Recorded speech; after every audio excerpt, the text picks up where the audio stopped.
எல்லாருக்கும் வணக்கம். இன்னைக்கு காஞ்ச மொச்சப்பயிர் வச்சு ஒரு சூப்பரான ஒரு புளிக்குழம்பு எப்படி செய்யறதுன்னு பார்க்கலாம். இது வறுத்து அரைச்சி செய்யறதுங்க, ரொம்ப டேஸ்டா இருக்கும். இதுக்கு மொச்சப்பயிரை முந்தின நாள் நைட்டே நல்லா ஊற வச்சு எடுத்துக்கலாம். இந்த மாதிரி ஊற வச்சு எடுத்த மொச்சப்பயிரில் கொஞ்சமாக உப்பு சேர்த்துட்டு குக்கரில் நல்லா 2 விசில் வச்சு எடுத்தீங்கன்னா இந்த மாதிரி சூப்பராக வெந்துடும். வெந்து மொச்சப்பயிரை அப்படி தனியாக வச்சுக்கோங்க. இப்போ இதுக்கு வறுத்தரைக்கக்கூடிய பொருள் என்னென்னு பார்க்கலாம். ஒரு 3 டேபிள் ஸ்பூன் அளவுக்கு மல்லி, ஒரு 4-5 காரத்துக்கு தகுந்த மாதிரி வரமிளகா, கொஞ்சம் அரிசி, கொஞ்சம் கடலைப்பருப்பு, அப்புறம் மிளகு, சீரகம், கருவேப்பிலை. இது கூடவே கொஞ்சமாக வெந்தயமும் சேர்த்துக்கலாம். இது எல்லாத்தையும் ஒட்டுக்கா போட்டு நல்லா வறுக்க போகிறோம். நீங்கள் தனித்தனியாக வறுத்தாலும் ஓகே தான். நல்லெண்ணெயில் தான் வறுக்கணும். அதுக்கு அடுப்பில் கடாய் வச்சுட்டு கொஞ்சமாக நல்லெண்ணெய் ஊற்றிட்டு முதல்ல மிளகாய் வத்தல் போட்டு வறுத்துக்கிறேன். வறுத்து எடுத்ததுக்கப்புறம் மற்ற எல்லா சாமானையும் அதுலேயே சேர்த்து ஒட்டுக்கா வறுத்து எடுத்துக்கலாம். இது எல்லாத்தையுமே நல்ல மிதமான தீயை வச்சுக்கிட்டு நீங்கள் நல்லா வறுத்து எடுக்கணும். ஃபுல் ஃப்ளேமில் வச்சிங்கன்னா டக்குன்னு கரைஞ்சி போயிடும். இது நல்ல மிதமான ஃபுட்லேயே நீங்கள் வச்சிங்கன்னா எல்லாமே ஈவனாக நல்லா வறுத்து வந்துடும். இந்த மாதிரி விடாமல் கிண்டிகிட்டே இருங்க. இது நல்லா வறுத்துருச்சு அப்படிங்கிறத எப்படி கண்டுபிடிப்பீங்க அப்படின்னா, அரிசி கொஞ்சம் நல்லா பொரிஞ்சிருக்கும், மற்றதுமே உங்களுக்கு வறுத்து தெரிஞ்சிருக்கும். மிளகு கண்டிப்பாக வெடிக்கணுங்க, இல்லைன்னா மிளகு குழம்பு மாதிரி ஆகிடும். ஸோ மிளகு கண்டிப்பாக வெடிக்கணும். இந்த மாதிரி வறுத்ததுக்கு அப்புறமா அதை நல்லா ஆற வச்சு மிக்ஸி ஜாரில் இந்த மாதிரி தண்ணி விட்டு மையாக அரைச்சி எடுத்துக்கோங்க. புளி நான் கரைச்சி வச்சிருக்கிறேன். அந்த புளி தண்ணியில் இப்போ அரைச்ச பேஸ்ட்டை சேர்த்து மிக்ஸ் பண்ணி எடுத்துக்கலாம். புளி இன்னும் கொஞ்சம் வேணும்னா நீங்கள் இன்னும் கொஞ்சம் கெட்டியாக கூட எடுத்துக்கலாம். நான் கொஞ்சம் தண்ணியாக தான் வச்சுருக்கிறேன். அதில் இந்த பேஸ்ட்டை நல்லா மிக்ஸ் பண்ணிவிட்டு அடுப்பில் திருப்பியுமே கடாய் வச்சு நல்லெண்ணெய் ஊற்றிக்கோங்க. அதில் கடுகு, உளுந்தம்பருப்பு, அப்புறமா கொஞ்சம் வெந்தயம் போட்டு நல்லா வெடிக்க விட்ருங்க. இது நல்லா பொரிஞ்சதுக்கு அப்புறமா கருவேப்பிலை சேர்த்துக்கோங்க. கருவேப்பிலை சேர்த்து நல்லா வெடிச்சதுக்கு அப்புறமா நம்ம கரைச்சி வச்சிருக்க அந்த புளி தண்ணியை அப்படியே அதில் ஊற்றிக்கலாம். இப்போ இதில் தேவையான உப்பு சேர்த்துக்கலாம். ஏற்கனவே மொச்சப்பயிர் நம்ம அவிக்கும் போது அதுலேயே நம்ம உப்பு சேர்த்துருக்குறோம். ஸோ அதனால் உப்பு பார்த்துக்கிட்டு நீங்கள் சேர்த்துக்கோங்க. இப்போ அந்த தண்ணியோட தான் நம்ம இதில் ஆட் பண்ண போகிறோம். அதனால் உப்பு தேவைக்கு ஆட் பண்ணால் போதும். இப்போ இது எல்லாத்தையும் சேர்த்து நல்லா கிண்டி விட்டுருங்க. கிண்டி விட்டு நல்லா சிம்மில் வச்சு நல்லா கொதிக்க விட்டுருங்க. மிதமான தீலியே அது நல்லா கொதிக்கட்டும். எல்லாமே இதில் சேர்த்தாச்சு. ஸோ இனிமேல் எதுவும் சேர்க்க தேவையில்லை. அப்படியே நீங்கள் சிம்மில் விட்டு டிஸ்டர்ப் பண்ணாமல் விட்டுருங்க. நடுவில் கிண்டி விட்டுக்கோங்க. இப்போ அது நல்லா கொதிச்சதுக்கப்புறம் எப்படி இருக்குன்னு பார்க்கலாம். இப்போ பாருங்கள், நல்ல ப்ரௌன் கலரில் எவ்வளோ சூப்பராக வந்திருக்குன்னு சொல்லிட்டு இப்போ நல்லா அது ரெடி ஆயிடுச்சு. சூப்பராக ஒன்று சேர்ந்து வந்துருச்சு. இப்போ இதில் கொஞ்சமாக பச்சை எண்ணெய் சேர்த்து நீங்கள் ஆஃப் பண்ணிக்கோங்க. டேஸ்ட் ரொம்ப நல்லாயிருக்கும்.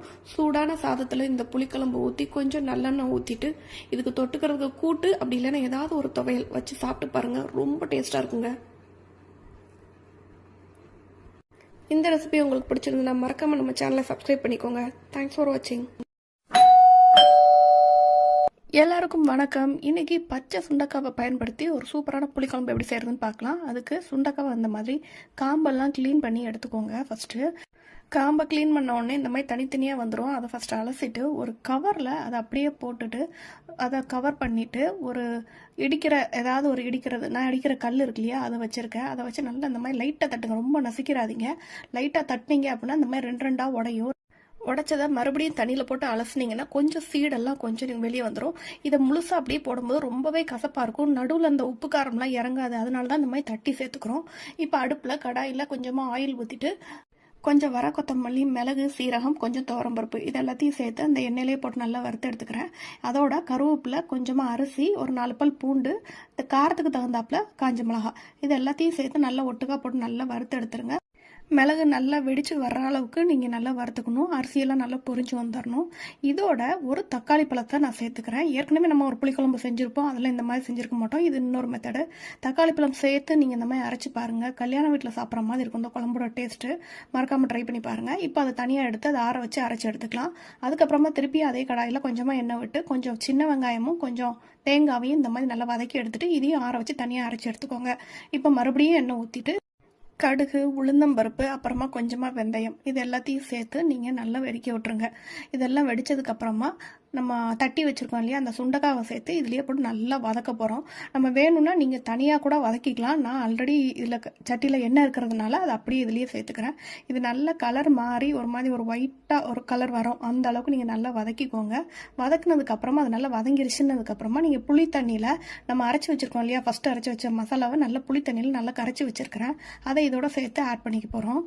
அரைச்ச மசாலா வந்து கட்டி இல்லாமல் புளி தண்ணியில் நல்லா கரைச்சி வச்சுட்டு அப்படியே இதில் சேர்த்துக்கோங்க. சேர்த்துட்டு இதில் தேவையான அளவு கல்லுப்பு ஆட் பண்ணிக்கலாம். ஆட் பண்ணிவிட்டு அப்படியே டிஸ்டர்ப் பண்ணாமல் விட்டுருங்க. இது நல்லா கொதித்து இதோட கலர் நல்லா டார்க் ப்ரௌனாக வரும். அதுக்குள்ளார உங்களுக்கு அந்த சுண்டக்காவும் நல்லா வெந்து வந்துடும். ஏற்கனவே வதக்கியிருக்கோம் இல்லையா? இப்போ பாருங்கள் எவ்வளோ கலர் சூப்பராக வந்துருச்சு பார்த்தீங்களா? நல்லா தரன்னு கொதிச்சிருச்சு. இப்போ என்ன செய்ய போகிறோம் அப்படின்னா, நம்ம தேங்காயும் சின்ன வெங்காயமும் அரைச்சி வச்சுருந்தோம் இல்லையா? அந்த பேஸ்ட்டு இதோட சேர்த்து ஆட் பண்ணிக்க போகிறோம். ஆட் பண்ணிவிட்டு அதையும் நல்லா கொஞ்சம் நேரம் கொதிக்க விட்டுறலாம். இந்த புளிக்குழம்பு ரொம்பவே டேஸ்ட்டாக இருக்குங்க. இது கெட்டும் போகாது. தேங்காய் சேர்த்துருக்கோம் அதனால் இருக்குமா இருக்காதா அப்படிலாம் இல்லை. அந்த புளிக்குழம்பு நீங்கள் எப்படி 2-3 நாள் வச்சுருப்பீங்களோ அதே மாதிரி இதுவும் தாராளமாக நீங்கள் வச்சுக்கலாம். சூப்பரான டேஸ்ட்டில் அருமையான புளிக்குழம்பு ரெடி ஆயிடுச்சுங்க. சூடான சாதத்துக்கு இதை போட்டு பசஞ்சு சாப்பிட்டு பாருங்கள். சுண்டக்காவை எப்படியாவது நம்ம உடம்புல சேர்த்துக்கணும். இது ஒரு நல்ல ஆப்ஷன் சுண்டக்காய் சேர்த்துக்கிறதுக்கு. ட்ரை பண்ணி பாருங்கள். தேங்க்ஸ் ஃபார் வாட்சிங். எல்லாருக்கும் வணக்கம். இன்னைக்கு பருப்பு உருண்டை குழம்பு எப்படி செய்யறதுன்னு பார்க்கலாம். இதுக்கு கடலைப்பருப்பை ஒரு 4 மணி நேரம் நல்லா ஊற வச்சிருக்கேன். ஊற வச்சு தண்ணி வடித்து ஒரு மிக்ஸி ஜாரில் ஆட் பண்ணிக்கோங்க. காரத்துக்கு 2 பச்சை மிளகாய் இல்லைன்னா 2 காஞ்ச மிளகாய் சேர்த்துக்கலாம். அப்புறமா 2 பல் பூண்டு, கொஞ்சமாக சோம்பு, கொஞ்சம் கருவேப்பிலையும் சேர்த்து தேவையான அளவு உப்பையும் சேர்த்து நல்லா குறன்னு இந்த மாதிரி அரைச்சி எடுத்துக்கோங்க. அதோட சேர்த்து கொஞ்சமாக அரிசி மாவு சேர்த்துக்கோங்க. அப்போ தான் உருண்டைகள் கரையாமல் இருக்கும். அப்புறமா கொஞ்சமாக வெங்காயம் அதையும் சேர்த்துட்டு கொஞ்சம் கருவேப்பிலை இது எல்லாத்தையும் சேர்த்து நல்லா மிக்ஸ் பண்ணிவிட்டு நீங்கள் உருண்டைகளாக உருட்டி வச்சுருங்க. சிலர் இதை வந்து உருட்டின உருண்டைகளை வந்து இட்லி பாத்திரத்தில் வச்சு வேக வச்சு ஆட் பண்ணுறாங்க. அப்படி செய்ய வேண்டாம். அப்படி செஞ்சால் ரொம்ப கல்லாக இருக்கும். இந்த மெத்தட் யூஸ் பண்ணி பாருங்கள். உருண்டைகள் கல்லாக இருக்காது. அதுக்கப்புறமா அடுப்பில் கடாயில் கொஞ்சமாக ஆயில் விட்டு கடுகு உளுந்தம்பருப்பு போட்டு தெளிச்சிட்டு அதோட கொஞ்சமாக வெந்தயம், கொஞ்சம் சீரகம் இல்லைன்னா சோம்பு ஏதாவது ஒன்று ஆட் பண்ணிக்கோங்க. ஆட் பண்ணிட்டு நல்லா வடிக்க விட்ருங்க. எல்லாம் வெடிச்சதுக்கப்புறமா ஒரு கையளவு வந்து பூண்டும் ஒரு கைப்பிடி அளவு சின்ன வெங்காயமும் ஆட் பண்ணியிருக்கிறேன். அது லைட்டாக வதங்கிக்கிட்டோம். வதங்கினதுக்கப்புறமா நான் 2 பல்லாரி வெங்காயத்தை குட்டி குட்டியாக நான் கட் பண்ணிவிட்டு அதையும் ஆட் பண்ணிக்கிறேன். அதையும் ஆட் பண்ணி நல்லா வதக்கி விட்ருங்க. கொஞ்சம் கருவேப்பிலையும் சேர்த்துக்கலாம். இது வதங்குற கேப்பில் நம்ம கொஞ்சமாக தேங்காவும் கொஞ்சம் சீரகம் இல்லைன்னா சோம்பு இதுக்குமே நீங்கள் போட்டு அதை நல்லா மையாக அரைச்சி வச்சு எடுத்துக்கோங்க தனியாக. நான் 2 தக்காளி பழம் ஆட் பண்ணியிருக்கிறேன். தக்காளி நல்லா வதங்கணும்னா கொஞ்சமாக உப்பு சேர்த்துக்கலாம். உப்பு மஞ்சத்தூள் தேவைக்கு நீங்கள் சேர்த்துக்கோங்க. 2 ஸ்பூன் குழம்பு மிளகாத்தூள் நான் சேர்த்துருக்கிறேன். குழம்பு மிளகாத்தூள் இல்லை அப்படின்னா நீங்கள் மிளகாத்தூள் மல்லித்தூள் நீங்கள் ஆட் பண்ணி அதை சேர்த்து நல்லா வதக்கி விட்டுக்கலாம். வதக்கி விட்டுட்டு கொஞ்சமாக புளியை கரைச்சி அதில் அப்படியே டேரெக்டாக ஆட் பண்ணிக்கிறேன். ஆட் பண்ணிவிட்டு கொஞ்சம் பச்சை வாடை போன உடனே தேவையான அளவு தண்ணியை ஊற்றி நல்லா கொதிக்க விட்டுருங்க. குழம்பு நல்லா கொதித்து வரும்போது அடுப்பை நல்லா சிம்மில் வச்சுட்டு நம்ம உருட்டி வச்சிருக்கிற அந்த உருண்டைகளை மெதுவாக நீங்கள் ஒன்று ஒன்றா ஆட் பண்ணணும். ஒன்றோட ஒன்று டிஸ்டர்ப் பண்ணாத அளவுக்கு நீங்கள் போட்டுருங்க. போட்டுட்டு கிண்டி வைக்கக்கூடாது, மூடி வச்சிடணும். அப்படி ஒரு 10 நிமிஷத்தை கழித்து நீங்கள் கிண்டுனீங்க அப்படின்னா அது நல்லா ஓரளவு வெந்திருக்கும். அது நல்லா வெந்ததுக்கு அப்புறமா நீங்கள் தேங்காய் பேஸ்ட் அதில் அரைச்சி திருப்பியும் கொதிக்க விட்டுருங்க. இந்த மாதிரி நல்லா கொதிக்க விட்டீங்க அப்படின்னா இதுலேயே வந்து கொஞ்சம் குழம்பு வந்து உங்களுக்கு நல்லா திக்காக கிடைக்கும். ஏன்னா அந்த உருண்டைகள் வந்து கொஞ்சம் கொஞ்சமாக கரைய ஆரம்பிக்கும். அதனால குழம்பு ஃபஸ்ட்டு கூட்டும் போதே நீங்கள் நல்லா தண்ணியாகவே கூட்டிக்கோங்க. இப்போ மல்லியில சேர்த்து இன்னும் கொஞ்சம் நேரம் கொதிக்க வச்சிடலாம் பச்சை வாடை போகிற வரைக்கும். சூப்பரான உருண்டை குழம்பு ரெடி ஆயிடுச்சு. இதுக்கு நீங்கள் சைட் டிஷ்னு எதுவுமே வைக்க தேவையில்லை. அந்த உருண்டைகளை வச்சே சாப்பிடலாம். பிடிச்சிருந்தா சப்ஸ்கிரைப் பண்ணுங்கள். தேங்க்ஸ் ஃபார் வாட்சிங். எல்லாருக்கும் வணக்கம். இன்னைக்கு சூப்பரான பருப்பு ரசம் எப்படி செய்யறதுன்னு பார்க்கலாம். அதுக்கு கொஞ்சம் இன்கிரீடியன்ஸ் வந்து வறுக்க போகிறோம். 2 ஸ்பூன் அளவுக்கான மல்லி எடுத்து வறுத்துக்கோங்க. அது கூடவே ஒரு 1/2 டீஸ்பூன் அளவுக்கு மிளகு, 2 ஸ்பூன் அளவுக்கு சீரகம், அது போக ஒரு ஸ்பூன் அளவுக்கு துவரம் பருப்பு, ஒரு 2 வரமிளகா உங்கள் காரத்துக்கு தந்தாப்புல. இது எல்லாத்தையும் போட்டு நல்லா வெறும் சட்டியில் நல்லா வறுத்துக்கோங்க. வறுத்து இது நல்லா ஆற வச்சுட்டு மிக்ஸி ஜாரில் போட்டு ஒரு பவுடர் பண்ணி எடுத்துக்கோங்க. இதுக்கப்புறமா வெறும் சட்டியில் திருப்பியும் நான் அதுக்கு தேவையான அளவு புளி எடுத்து நல்லா கரைச்சி வச்சிருக்கேன். தண்ணியாக தான் கரைச்சிருக்கிறேன். அந்த புளி தண்ணியோட ஒரு 2லேருந்து 3 தக்காளி உங்களோட புளிப்புக்கு தந்தாப்புல உள்ள தக்காளி பழத்தை எடுத்து நல்லா மிக்ஸியில் அரைச்சி 2ஐயும் சேர்த்து நல்லா மிக்ஸ் பண்ணி விட்டுக்கோங்க. இந்த ரசம் வந்து பருப்பு ரசம். இது ரொம்பவே டேஸ்ட்டாக இருக்கும். நீங்கள் மறக்காமல் ட்ரை பண்ணி பாருங்கள். இது கூட ஒரு பச்சை மிளகா நான் ஒன்று ஆட் பண்ணியிருக்கிறேன். பச்சை மிளகாவோட அந்த வாசம் நல்லாயிருக்கும் கீரி போட்டால். ஸோ அதனால் அது ஒரே ஒரு பச்சை மிளகா ஆட் பண்ணிக்கிறேன். கொஞ்சமாக மஞ்சள் தூள் இதில் போட்டிருக்கிறேன். கொஞ்சம் பெருங்காயத்தூள் போட்டுக்கிறேன். இப்போ இதெல்லாம் ஓரளவு கொதித்து வரும்போது ஒரு 50 கிராம் அளவுக்கான துவரம்பருப்பை நல்லா ஊற வச்சு மசிச்சு நல்லா வேக வச்சு மசிச்சு எடுத்துருக்கிறேன். அதை இதில் ஆட் பண்ணிக்கிறேன். இதை நீங்கள் துவரம்பருப்பு இதில் பாசிப்பருப்பும் சேர்த்துக்கலாம். அப்புறமா இதில் கொஞ்சம் தேவையான அளவு தண்ணி ஊற்றி உங்கள் ரசத்தோட அளவுக்கு நீங்கள் தண்ணி ஊற்றி சேர்த்துக்கோங்க. அதுக்கப்புறமா கொஞ்சமாக உப்பு, அப்புறமா பவுடர் பண்ணி வச்சுருக்கோம் இல்லையா ஃபஸ்ட்டு வறுத்து அரைச்ச மசாலா, அதையும் இதில் சேர்த்து நல்லா கிண்டி விட்ருங்க. இதை இப்போ நல்லா கொதிக்க வச்சுருங்க. கொதிக்க வச்சுட்டு அதுக்குள்ளேயே நம்ம தாளிப்பு சேர்த்துடலாம். தாளிப்பு சேர்க்கறதுக்கு நீங்கள் எண்ணெயும் கொஞ்சம் நெய்யுமா சேர்த்துக்கோங்க. அப்புறமா ஒரு வரமிளகாவும் நான் அதில் ஆட் பண்ணியிருக்கிறேன். கொஞ்சம் கருவேப்பிலை இவ்வளவும் சேர்த்து நல்லா அது பொரிய விட்டுருங்க. பொரிய விட்டு அப்படியே நீங்கள் இந்த ரசத்தில் நீங்கள் ஆட் பண்ணிக்கோங்க. எங்கிட்ட மல்லி இலை இல்லை, ஸோ அதனால் நான் ஆட் பண்ணல. நீங்கள் கடைசியாக கொஞ்சமாக மல்லி இலையும் சேர்த்து இறக்கிக்கோங்க. சூப்பரான பருப்பு ரசம் ரெடி ஆயிடுச்சுங்க. நல்ல சூடான சாதத்தை நல்லா கொலைவாக வடித்து அதில் கொஞ்சமாக நெய் விட்டு இந்த ரசத்தை ஊற்றி நல்லா மேஷ் பண்ணி நீங்கள் சாப்பிட்டு பாருங்கள். ரொம்ப ரொம்ப ரொம்ப சூப்பராக இருக்குங்க. இந்த ரெசிபி ட்ரை பண்ணி பாருங்கள். பிடிச்சிருந்தா லைக் பண்ணி ஷேர் பண்ணி சப்ஸ்கிரைப் பண்ணுங்கள். தேங்க்ஸ் ஃபார் வாட்சிங். எல்லாருக்கும் வணக்கம். இன்றைக்கி துவரைக்காய் வச்சு எப்படி ஒரு சூப்பரான புளிக்குழம்பு செய்யலான்னு பார்க்கலாம். இதுதாங்க துவரைக்காய். இதை ஒரு குக்கரில் கொஞ்சமாக தண்ணி ஊற்றி ஒரு கொதி வர தனியும் அடுப்பில் வச்சிடலாம். ஒரு கொதி வந்த உடனே இந்த குழம்புல தேவையான காய்கறிகள்லாம் ஆட் பண்ணிக்கலாம். நான் இன்றைக்கி முருங்கைக்காவும் உருளைக்கிழங்கும் தான் எடுத்துருக்கிறேன். நீங்கள் தேவைப்பட்டால் கத்திரிக்காய் கூட இதில் சேர்த்துக்கலாம். இந்த மாதிரி முருங்கைக்காவும் உருளைக்கிழங்குமா சேர்த்துட்டு தேவைக்கு தண்ணியை அட்ஜஸ்ட் பண்ணிக்கோங்க. பண்ணிவிட்டு குக்கரில் மூடி போட்டு ஒரு விசில் மட்டும் வச்சு எடுத்துக்கோங்க. அதுக்கு மேலே வச்சிங்கன்னா காய் குழஞ்சி போயிடும். அதனால ஒரு விசில் மட்டும் வச்சு எடுத்தால் போதும். இது குக்கரில் வெந்துக்கிட்டு இருக்கட்டும். அதுக்குள்ளார இந்த குழம்புக்கு வதக்கி இறக்க வேண்டியதாக வச்சுக்கலாம். அடுப்பில் ஒரு கடாயில் கொஞ்சமாக எண்ணெய் சேர்த்துருக்குறேன். இதில் ஒரு 4லேருந்து 5 பூண்டு பல் சேர்த்துக்கலாம். சின்ன வெங்காயம் ஒரு 7-8 சின்ன வெங்காயமும் அப்புறமா ஒரு பாதி பல்லாரி வெங்காயம், அதாவது பெரிய வெங்காயம், அதையும் சேர்த்து இதில் ஆட் பண்ணியிருக்கிறேன். இது ரெண்டையும் நல்லா போட்டு வதக்கிக்கோங்க. கொஞ்சம் வெங்காயம் வதங்கினதுக்கப்புறமா 2 தக்காளி பழம் ஆட் பண்ணிக்கலாம். நான் இன்றைக்கி மீடியம் சைஸ் தக்காளி பழம் 2 தக்காளி பழம் ஆட் பண்ணியிருக்கிறேன். அப்புறமா கொஞ்சம் கருவேப்பிலை, இது எல்லாத்தையுமே நல்லா வதக்கிடுங்க. நல்லா மசிய வதங்கட்டும். வதங்கினதுக்கப்புறமா இது ஆற வச்சு ஒரு மிக்சி ஜாரில் போட்டு இதை அரைச்சி உள்ளதாக எடுத்து வச்சுக்கலாம். இப்போ குக்கரை விசில் வந்துருச்சு. ஸ்டீம் போனதுக்கப்புறம் இதை ஓப்பன் பண்ணி பார்க்கலாம். இங்கே பாருங்கள், ஒரு விசில் வச்சதுனால நமக்கு காய்கறி எதுவுமே குலையாமல் அழகாக வந்திருக்கு. இப்போ குழம்பு வைக்கிறதுக்கு சட்டியில் கொஞ்சமாக எண்ணெய் ஊற்றிக்கோங்க. நல்லெண்ணெய் ஊற்றிருக்கேன். நான் கொஞ்சமாக வெந்தயம் போட்டிருக்கிறேன். அதுலேயே கடுகு உளுந்தம் பருப்பும் ஆட் பண்ணிக்கோங்க. இது ரெண்டும் நல்லா பொரியட்டும். கடுகு நல்லா வெடிச்சிருச்சு. இப்போ ஒரு மிளகா வத்தல் ஒன்று ஆட் பண்ணியிருக்கிறேன். அப்புறமா கொஞ்சமாக கருவேப்பிலை, ஒரு பாதி பல்லாரி வெங்காயம், அதாவது பெரிய வெங்காயம் பாதி வெங்காயத்தை குட்டி குட்டியாக கட் பண்ணி அதையும் இதோட ஆட் பண்ணியிருக்கிறேன். இது எல்லாத்தையும் போட்டு நல்லா வதக்கி எடுத்துடலாம். வெங்காயம் கொஞ்சம் நல்லா வதங்கினதுக்கப்புறமா நம்ம அரைச்சி வச்சுருக்கோம் இல்லையா, வெங்காயம் தக்காளி பூண்டு கருவேப்பிலை போட்டு வதக்கி அரைச்சி வச்சுருக்கோம் இல்லையா, அந்த பேஸ்ட்டை நான் இப்போ ஆட் பண்ணுறேன். இதை ஆட் பண்ணி இது நல்லா பச்சை வடை போகிற வரைக்கும் கொஞ்சம் நல்லா வதங்கட்டும். ஏற்கனவே நம்ம ஆல்ரெடி வதக்கியிருக்கோம். இது இன்னும் கொஞ்சம் வதங்கினா இன்னும் டேஸ்ட் நல்லாயிருக்கும். அதுக்குள்ளார ஒரு தேங்காய் பேஸ்ட் ஒன்று அரைச்சிடலாம். ஒரு மிக்சி ஜாரில் கொஞ்சமாக தேங்காய், ஒரு 4-5 சின்ன வெங்காயம், கொஞ்சமாக சீரகம், அப்புறமா இது குழம்பு மிளகாத்தூள் ஒரு 3லேருந்து 4 டேபிள் ஸ்பூன் எடுத்துருக்கிறேன். உங்களோட குழம்புக்கு தேவையான திக்னஸுக்கு இதை எடுத்து தண்ணி ஊற்றி நல்லா பேஸ்ட்டாக அரைச்சி வச்சுக்கோங்க. இப்போ இது நல்லா பச்சை வடை போயிருச்சுங்க, கொஞ்சம் நல்லா வதங்கிருச்சு. இப்போ வேக வச்ச அந்த காய்கறி கலவையை தண்ணியோடு அப்படியே சேர்த்து இதில் ஆட் பண்ணிக்கலாம். இதை நல்லா அப்படி கிண்டி விட்டுருங்க. இப்போ இந்த குழம்புக்கு தேவையான கொஞ்சம் மஞ்சத்தூள், அப்புறமா கல்லுப்பு ரெண்டையும் சேர்த்து நல்லா கிண்டி விட்டுருங்க. தேவையான அளவு புளி தண்ணி கரைச்சி வச்சுருக்குறாங்க. குழம்புக்கு தேவையான அளவுக்கு சேர்த்துக்கோங்க. ஏற்கனவே நம்ம தக்காளி ஆட் பண்ணியிருக்கிறோம், அதனால் பார்த்துட்டு சேர்த்துக்கோங்க. இப்போ அது எல்லாத்தையும் சேர்த்ததுக்கப்புறமா தேங்காய் பேஸ்ட் அரைச்சி வச்சோம் இல்லையா, அதை நல்லா ஆட் பண்ணிக்கோங்க. ஆட் பண்ணி நல்லா கிண்டி விட்டுருங்க. இது பச்சை வாடை போகிற அளவுக்கு கொதிச்சா போதும். குழம்பு ரெடி ஆயிடுச்சு. கொஞ்சமாக வெல்லம் சேர்த்துக்கலாம். நான் கொஞ்சமாக வெல்லம் சேர்த்துருக்கிறேன். உங்களுக்கு தேவைப்பட்டால் நீங்கள் சேர்த்துக்கோங்க, அது ஆப்ஷன் தான். அவ்வளோதாங்க, சூப்பரான துவரக்காய் குழம்பு ரெடி ஆயிடுச்சு. கடைசியாக மல்லி இலை தூவி இறக்கிக்கலாம். சூடான சாப்பாடில் நல்லா சுட இந்த குழம்பு ஊற்றி சாப்பிட்டு பாருங்கள், ரொம்ப டேஸ்ட்டாக இருக்கும். எல்லாருக்கும் வணக்கம். இன்னைக்கு சூப்பரான இட்லிக்கு அருமையான ஒரு சைடு டிஷ் இட்லி சாம்பார் எப்படி செய்யறதுன்னு பார்க்கலாம்.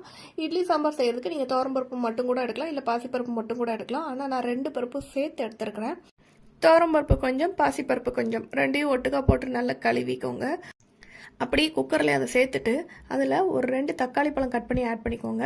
அப்புறமா பச்சை மிளகா காரத்துக்கு தகுந்த மாதிரி ஒரு 2 பச்சை மிளகா இல்லை 3 பச்சை மிளகா ஆட் பண்ணிக்கோங்க. ஒரு கேரட்டை, அப்புறமா ஒரு உருளைக்கிழங்கு, பெரிய உருளைக்கிழங்கு ஒரு உருளைக்கிழங்கு எல்லாம் குட்டி குட்டியாக கட் பண்ணிவிட்டு சேர்த்துக்கோங்க. அதுக்கப்புறமா ஒரு 4 சின்ன வெங்காயம், 4-5 அதுவும் சேர்த்துக்கோங்க. சேர்த்துட்டு தேவையான அளவு தண்ணி எடுத்து நீங்கள் நல்லா மூழ்கிற அளவுக்கு வச்சுட்டு குக்கரில் ஒரு 3 விசில் அளவுக்கு நீங்கள் வச்சு எடுத்துக்கோங்க. நல்லா பருப்பு நல்லா குழஞ்சி வந்துடும், காய்கறியுமே நல்லா வெந்துடும். வெந்ததுக்கப்புறமா கொஞ்சம் கரண்டியை வச்சு நல்லா மசிச்சு விட்டுக்கோங்க. அந்த பருப்பு கொஞ்சம் ஒன்று சேர்ந்து வரணும் அப்படிங்கிறதுக்காண்டி கிண்டி விட்டுட்டு திருப்பியும் அடுப்பில் வச்சுக்கோங்க. அடுப்பில் வச்சுட்டு இப்போ அதுக்கு தேவையான மசாலா பொருட்கள்லாம் சேர்க்க போகிறோம். அதுக்கு முன்னாடி குழம்போட கன்சிஸ்டன்சிக்கு தகுந்த மாதிரி நீங்கள் கொஞ்சம் தண்ணி ஆட் பண்ணிக்கோங்க. தண்ணி ஆட் பண்ணிவிட்டு தேவையான அளவு மஞ்சள் தூள், மிளகாய் தூள், அப்புறமா கொஞ்சம் கொத்தமல்லி தூள், அப்புறம் சாம்பார் பொடி போட்டு செய்யுங்க. சாம்பார் நல்ல ஒரு ஃப்ளேவர்ஃபுல்லாக இருக்கும். இட்லி சாம்பாருக்கு ரொம்ப நல்லாயிருக்கும், அதனால் சொல்கிறேன். இப்போ இதெல்லாம் சேர்த்துட்டு தேவையான அளவு உப்பு சேர்த்துக்கலாம். உப்பு சேர்த்து நல்லா கிண்டி விட்ருங்க. கட்டிகள் எதுவுமே இல்லாமல் நல்லா கிண்டி விட்டுக்கோங்க. இப்போ இது நல்லா கொதிச்சிட்ருக்கட்டும். அதுக்குள்ளார இதுக்கு தேவையான தாளிப்பு என்ன அப்படிங்கிறத நம்ம பார்த்துக்கலாம். தாளித்து கொட்டும்போது தான் நல்லா வாசனை நல்லாயிருக்கும், டேஸ்ட்டும் நல்லாயிருக்கும், குழம்பு ஃபினிஷும் ஆகும்னு வைங்களேன். தாளிப்பு தான் ரொம்ப முக்கியம். அதனால் தாளிப்புக்கு ரெடி பண்ணிடலாம். அதுக்குள்ளார கொஞ்சம் பெருங்காயத்தூளையும் இதில் ஆட் பண்ணிக்கலாம். நல்ல வாசனைக்காகவும் பருப்பு கேஸ் இல்லையா, அதுக்காண்டியும் நம்ம பெருங்காயத்தூள் ஆட் பண்ணிக்கிறோம். அதையும் போட்டு கிண்டிட்டு இப்போ தாளிப்புக்கு அடுப்பில் கொஞ்சமாக எண்ணெய் ஊற்றி வச்சுக்கோங்க. கடாயில் கடுகு உளுந்த பருப்பு போட்டுக்கோங்க. கடுகு உளுந்து நல்லா வெடிக்கட்டும். கொஞ்சம் சீரகம் சேர்த்துக்கோங்க. சேர்த்துட்டு ஒரு 4 பட்டை நீங்கள் கிள்ளி போட்டுக்கோங்க. அது கொஞ்சம் நல்லா வாசனையும் இருக்கும், டேஸ்ட்டு கொஞ்சம் டிஃப்ரெண்ட்டாக இருக்கும். அப்புறமா கொஞ்சம் கருவேப்பிலை, ஒரு மீடியம் சைஸ் பெரிய வெங்காயத்தை அந்த மாதிரி குட்டி குட்டியாக கட் பண்ணி வச்சுருக்கிறேன். அதையும் போட்டு நல்லா வதக்கிடுங்க. வெங்காயம் நல்லா வதக்கி போட்டால் அது ஒரு டேஸ்ட்டாக இருக்கும். ஓரளவு வதக்கினாலுமே நரிச்சுன்னு இருக்கும், அதுவும் ஒரு டேஸ்ட்டாக தான் இருக்கும். நான் ஓரளவு வதக்கிட்டு அதை அப்படியே இந்த குழம்புல நான் கொட்டிக்கிறேன். கொட்டி நல்லா கிண்டி விட்டுருங்க. அவ்வளோதாங்க, சூப்பரான இட்லி சாம்பார் நல்லா ரெடி ஆயிடுச்சு. தேவையான மல்லி இலையை நல்லா தூவிக்கோங்க. கமன்னு அருமையான இட்லி சாம்பார் ரெடி ஆயிடுச்சு. நல்ல 4-5 இட்லியை வச்சு நிறைய சாம்பார் ஊற்றி சாப்பிட்டு பாருங்கள், சூப்பராக இருக்கும். தேங்க்ஸ் ஃபார் வாட்சிங். எல்லாருக்கும் வணக்கம். இன்னைக்கு சூப்பரான இட்லிக்கு அருமையான ஒரு சைட் டிஷ் இட்லி சாம்பார் எப்படி செய்யறதுன்னு பார்க்கலாம். இட்லி சாம்பார் செய்யறதுக்கு நீங்கள் துவரம்பருப்பு மட்டும் கூட எடுக்கலாம், இல்லை பாசிப்பருப்பு மட்டும் கூட எடுக்கலாம். ஆனால் நான் 2 பருப்பு சேர்த்து எடுத்துருக்கிறேன். துவரம்பருப்பு கொஞ்சம், பாசிப்பருப்பு கொஞ்சம், ரெண்டையும் ஒட்டுக்கா போட்டு நல்லா கழுவிக்கோங்க. அப்படியே குக்கரில் அதை சேர்த்துட்டு அதில் ஒரு 2 தக்காளி பழம் கட் பண்ணி ஆட் பண்ணிக்கோங்க. அப்புறமா பச்சை மிளகா, காரத்துக்கு தகுந்த மாதிரி ஒரு 2 பச்சை மிளகா இல்லை 3 பச்சை மிளகா ஆட் பண்ணிக்கோங்க. ஒரு கேரட்டை, அப்புறமா ஒரு உருளைக்கிழங்கு, பெரிய உருளைக்கிழங்கு, ஒரு உருளைக்கிழங்கு எல்லாம் குட்டி குட்டியாக கட் பண்ணிவிட்டு சேர்த்துக்கோங்க. அதுக்கப்புறமா ஒரு 4 சின்ன வெங்காயம், 4-5 அதுவும் சேர்த்துக்கோங்க. சேர்த்துட்டு தேவையான அளவு தண்ணி எடுத்து நீங்கள் நல்லா மூழ்கிற அளவுக்கு வச்சுட்டு குக்கரில் ஒரு 3 விசில் அளவுக்கு நீங்கள் வச்சு எடுத்துக்கோங்க. நல்லா பருப்பு நல்லா குழஞ்சி வந்துடும், காய்கறியுமே நல்லா வெந்துடும். வெந்ததுக்கப்புறமா கொஞ்சம் கரண்டியை வச்சு நல்லா மசிச்சு விட்டுக்கோங்க. அந்த பருப்பு கொஞ்சம் ஒன்று சேர்ந்து வரணும் அப்படிங்கிறதுக்காண்டி கிண்டி விட்டுட்டு திருப்பியும் அடுப்பில் வச்சுக்கோங்க. அடுப்பில் வச்சுட்டு இப்போ அதுக்கு தேவையான மசாலா பொருட்கள்லாம் சேர்க்க போகிறோம். அதுக்கு முன்னாடி குழம்போட கன்சிஸ்டன்சிக்கு தகுந்த மாதிரி நீங்கள் கொஞ்சம் தண்ணி ஆட் பண்ணிக்கோங்க. தண்ணி ஆட் பண்ணிவிட்டு தேவையான அளவு மஞ்சள் தூள், மிளகாய் தூள், அப்புறமா கொஞ்சம் கொத்தமல்லி தூள், அப்புறம் சாம்பார் பொடி போட்டு செய்யுங்க. சாம்பார் நல்ல ஒரு ஃப்ளேவர்ஃபுல்லாக இருக்கும். இட்லி சாம்பாருக்கு ரொம்ப நல்லாயிருக்கும், அதனால் சொல்கிறேன். இப்போ இதெல்லாம் சேர்த்துட்டு தேவையான அளவு உப்பு சேர்த்துக்கலாம். உப்பு சேர்த்து நல்லா கிண்டி விட்ருங்க. கட்டிகள் எதுவுமே இல்லாமல் நல்லா கிண்டி விட்டுக்கோங்க. இப்போ இது நல்லா கொதிச்சிட்ருக்கட்டும். அதுக்குள்ளார இதுக்கு தேவையான தாளிப்பு என்ன அப்படிங்கிறத நம்ம பார்த்துக்கலாம். தாளித்து கொட்டும்போது தான் நல்லா வாசனை நல்லாயிருக்கும், டேஸ்ட்டும் நல்லாயிருக்கும், குழம்பு ஃபினிஷும் ஆகும்னு வைங்களேன். தாளிப்பு தான் ரொம்ப முக்கியம். அதனால் தாளிப்புக்கு ரெடி பண்ணிடலாம். அதுக்குள்ளார கொஞ்சம் பெருங்காயத்தூளையும் இதில் ஆட் பண்ணிக்கலாம். நல்ல வாசனைக்காகவும் பருப்பு கேஸ் இல்லையா, அதுக்காண்டியும் நம்ம பெருங்காயத்தூள் ஆட் பண்ணிக்கிறோம். அதையும் போட்டு கிண்டிட்டு இப்போ தாளிப்புக்கு அடுப்பில் கொஞ்சமாக எண்ணெய் ஊற்றி வச்சுக்கோங்க. கடாயில் கடுகு உளுந்த பருப்பு போட்டுக்கோங்க. கடுகு உளுந்து நல்லா வெடிக்கட்டும். கொஞ்சம் சீரகம் சேர்த்துக்கோங்க. சேர்த்துட்டு ஒரு 4 பட்டை நீங்கள் கிள்ளி போட்டுக்கோங்க. அது கொஞ்சம் நல்லா வாசனையும் இருக்கும், டேஸ்ட்டு கொஞ்சம் டிஃப்ரெண்ட்டாக இருக்கும். அப்புறமா கொஞ்சம் கருவேப்பிலை, ஒரு மீடியம் சைஸ் பெரிய வெங்காயத்தை அந்த மாதிரி குட்டி குட்டியாக கட் பண்ணி வச்சுருக்கிறேன். அதையும் போட்டு நல்லா வதக்கிடுங்க. வெங்காயம் நல்லா வதக்கி போட்டால் அது ஒரு டேஸ்ட்டாக இருக்கும். ஓரளவு வதக்கினாலுமே நரிச்சுன்னு இருக்கும், அதுவும் ஒரு டேஸ்ட்டாக தான் இருக்கும். நான் ஓரளவு வதக்கிட்டு அதை அப்படியே இந்த குழம்புல நான் கொட்டிக்கிறேன். கொட்டி நல்லா கிண்டி விட்டுருங்க. அவ்வளோதாங்க, சூப்பரான இட்லி சாம்பார் நல்லா ரெடி ஆயிடுச்சு. தேவையான மல்லி இலையை நல்லா தூவிக்கோங்க. கமன்னு அருமையான இட்லி சாம்பார் ரெடி ஆயிடுச்சு. நல்ல 4-5 இட்லியை வச்சு நிறைய சாம்பார் ஊற்றி சாப்பிட்டு பாருங்கள், சூப்பராக இருக்கும். தேங்க்ஸ் ஃபார் வாட்சிங். எல்லாருக்கும் வணக்கம். இன்னைக்கு காஞ்ச மொச்சப்பயிர் வச்சு ஒரு சூப்பரான ஒரு புளிக்குழம்பு எப்படி செய்யறதுன்னு பார்க்கலாம். இது வறுத்து அரைச்சி செய்யறதுங்க, ரொம்ப டேஸ்ட்டாக இருக்கும். இதுக்கு மொச்சப்பயிரை முந்தின நாள் நைட்டே நல்லா ஊற வச்சு எடுத்துக்கலாம். இந்த மாதிரி ஊற வச்சு எடுத்த மொச்சப்பயிரில் கொஞ்சமாக உப்பு சேர்த்துட்டு குக்கரில் நல்லா 2 விசில் வச்சு எடுத்திங்கன்னா இந்த மாதிரி சூப்பராக வெந்துடும். வெந்து மொச்சப்பயிரை அப்படி தனியாக வச்சுக்கோங்க. இப்போ இதுக்கு வறுத்தரைக்கக்கூடிய பொருள் என்னென்னு பார்க்கலாம். ஒரு 3 டேபிள் ஸ்பூன் அளவுக்கு மல்லி, ஒரு 4-5 காரத்துக்கு தகுந்த மாதிரி வரமிளகா, கொஞ்சம் அரிசி, கொஞ்சம் கடலைப்பருப்பு, அப்புறம் மிளகு, சீரகம், கருவேப்பிலை. இது கூடவே கொஞ்சமாக வெந்தயமும் சேர்த்துக்கலாம். இது எல்லாத்தையும் ஒட்டுக்க போட்டு நல்லா வறுக்க போகிறோம். நீங்கள் தனித்தனியாக வறுத்தாலும் ஓகே தான். நல்லெண்ணெயில் தான் வறுக்கணும். அதுக்கு அடுப்பில் கடாய் வச்சுட்டு கொஞ்சமாக நல்லெண்ணெய் ஊற்றிட்டு முதல்ல மிளகாய் வத்தல் போட்டு வறுத்துக்கிறேன். வறுத்து எடுத்ததுக்கப்புறம் மற்ற எல்லா சாமானையும் அதுலேயும் சேர்த்து ஒட்டுக்க வறுத்தெடுத்துக்கலாம்.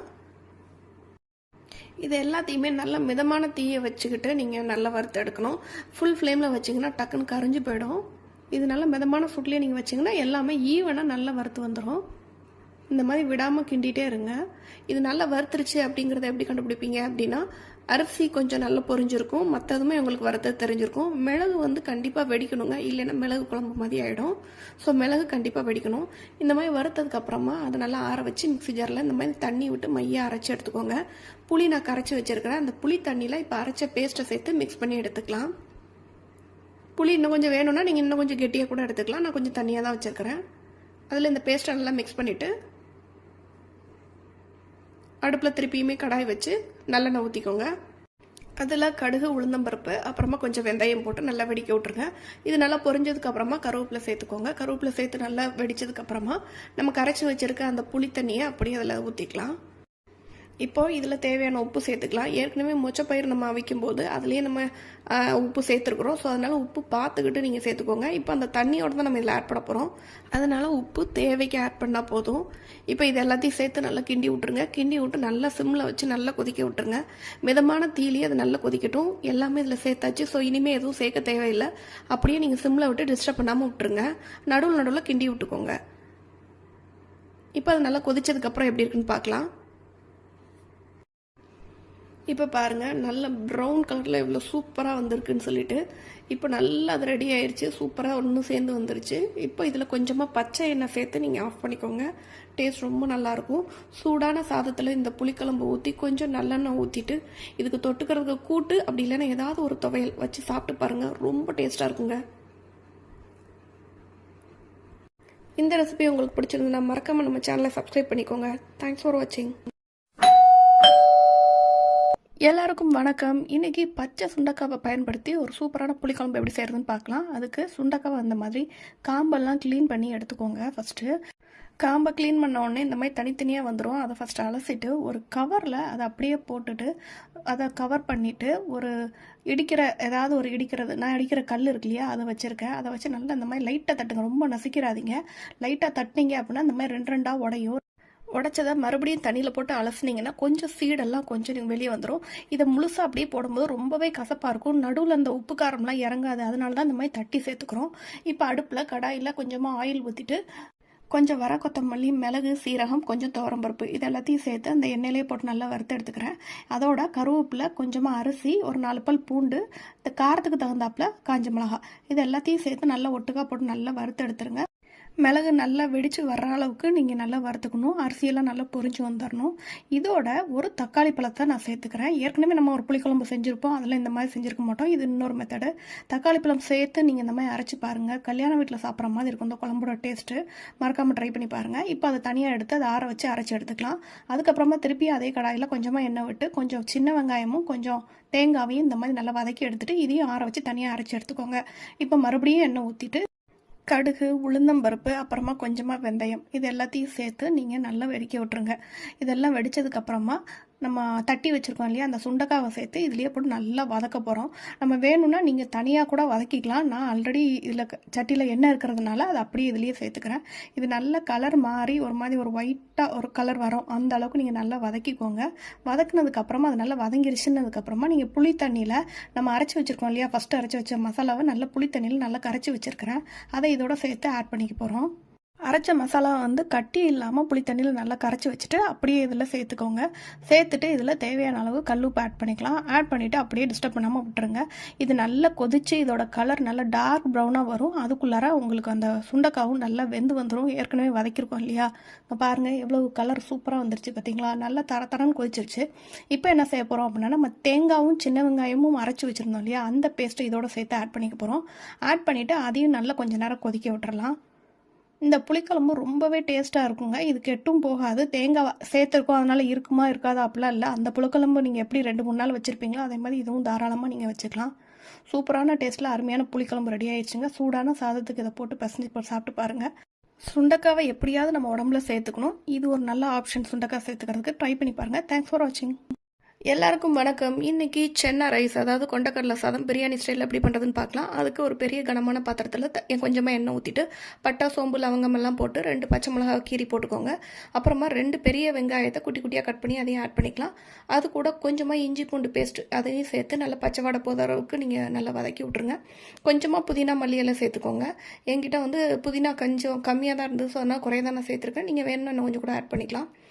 இப்போ 2 மீடியம் சைஸ் தக்காளி பழம் அதையும் குட்டி குட்டியாக கட் பண்ணி அதையும் போட்டு நல்லா வதக்கிக்கோங்க. இது ஓரளவு வதங்கினதுக்கப்புறமா கொஞ்சமாக மஞ்சள் தூள், கொஞ்சம் மிளகாய் தூள், அப்புறம் கொஞ்சம் கொத்தமல்லி தூள், அதுக்கப்புறமா கொஞ்சமாக கரம் மசாலா தூள் இல்லைன்னா பிரியாணி மசாலா இருந்ததுன்னா கூட நீங்கள் ஆட் பண்ணிக்கலாம். அதுவும் ஃப்ளேவர் நல்லாயிருக்கும்.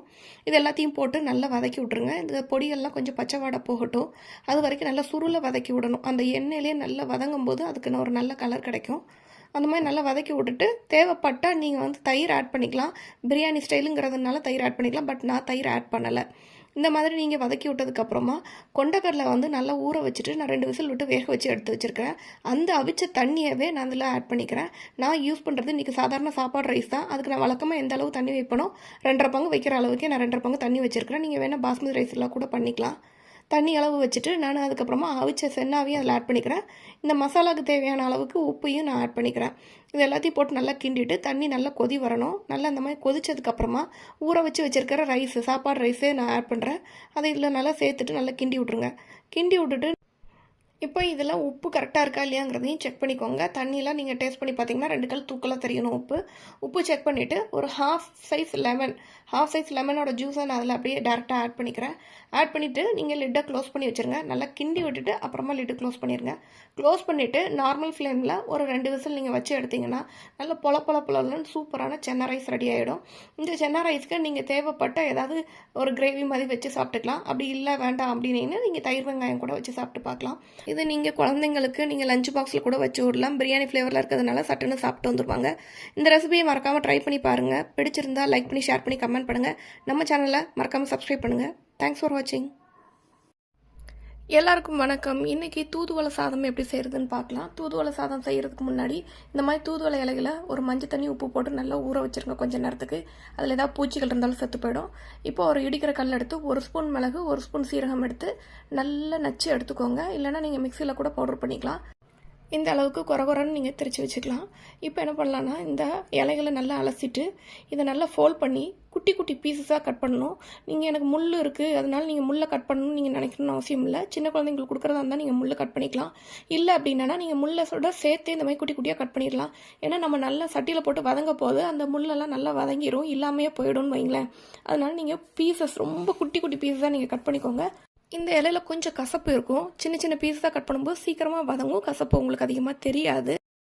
இப்போ ஒரு சட்டியில் நெய் ஊற்றிட்டு அதில் அந்த கட் பண்ணி வச்சுருக்க இலைகளை போட்டு நல்லா வதக்கிடுங்க.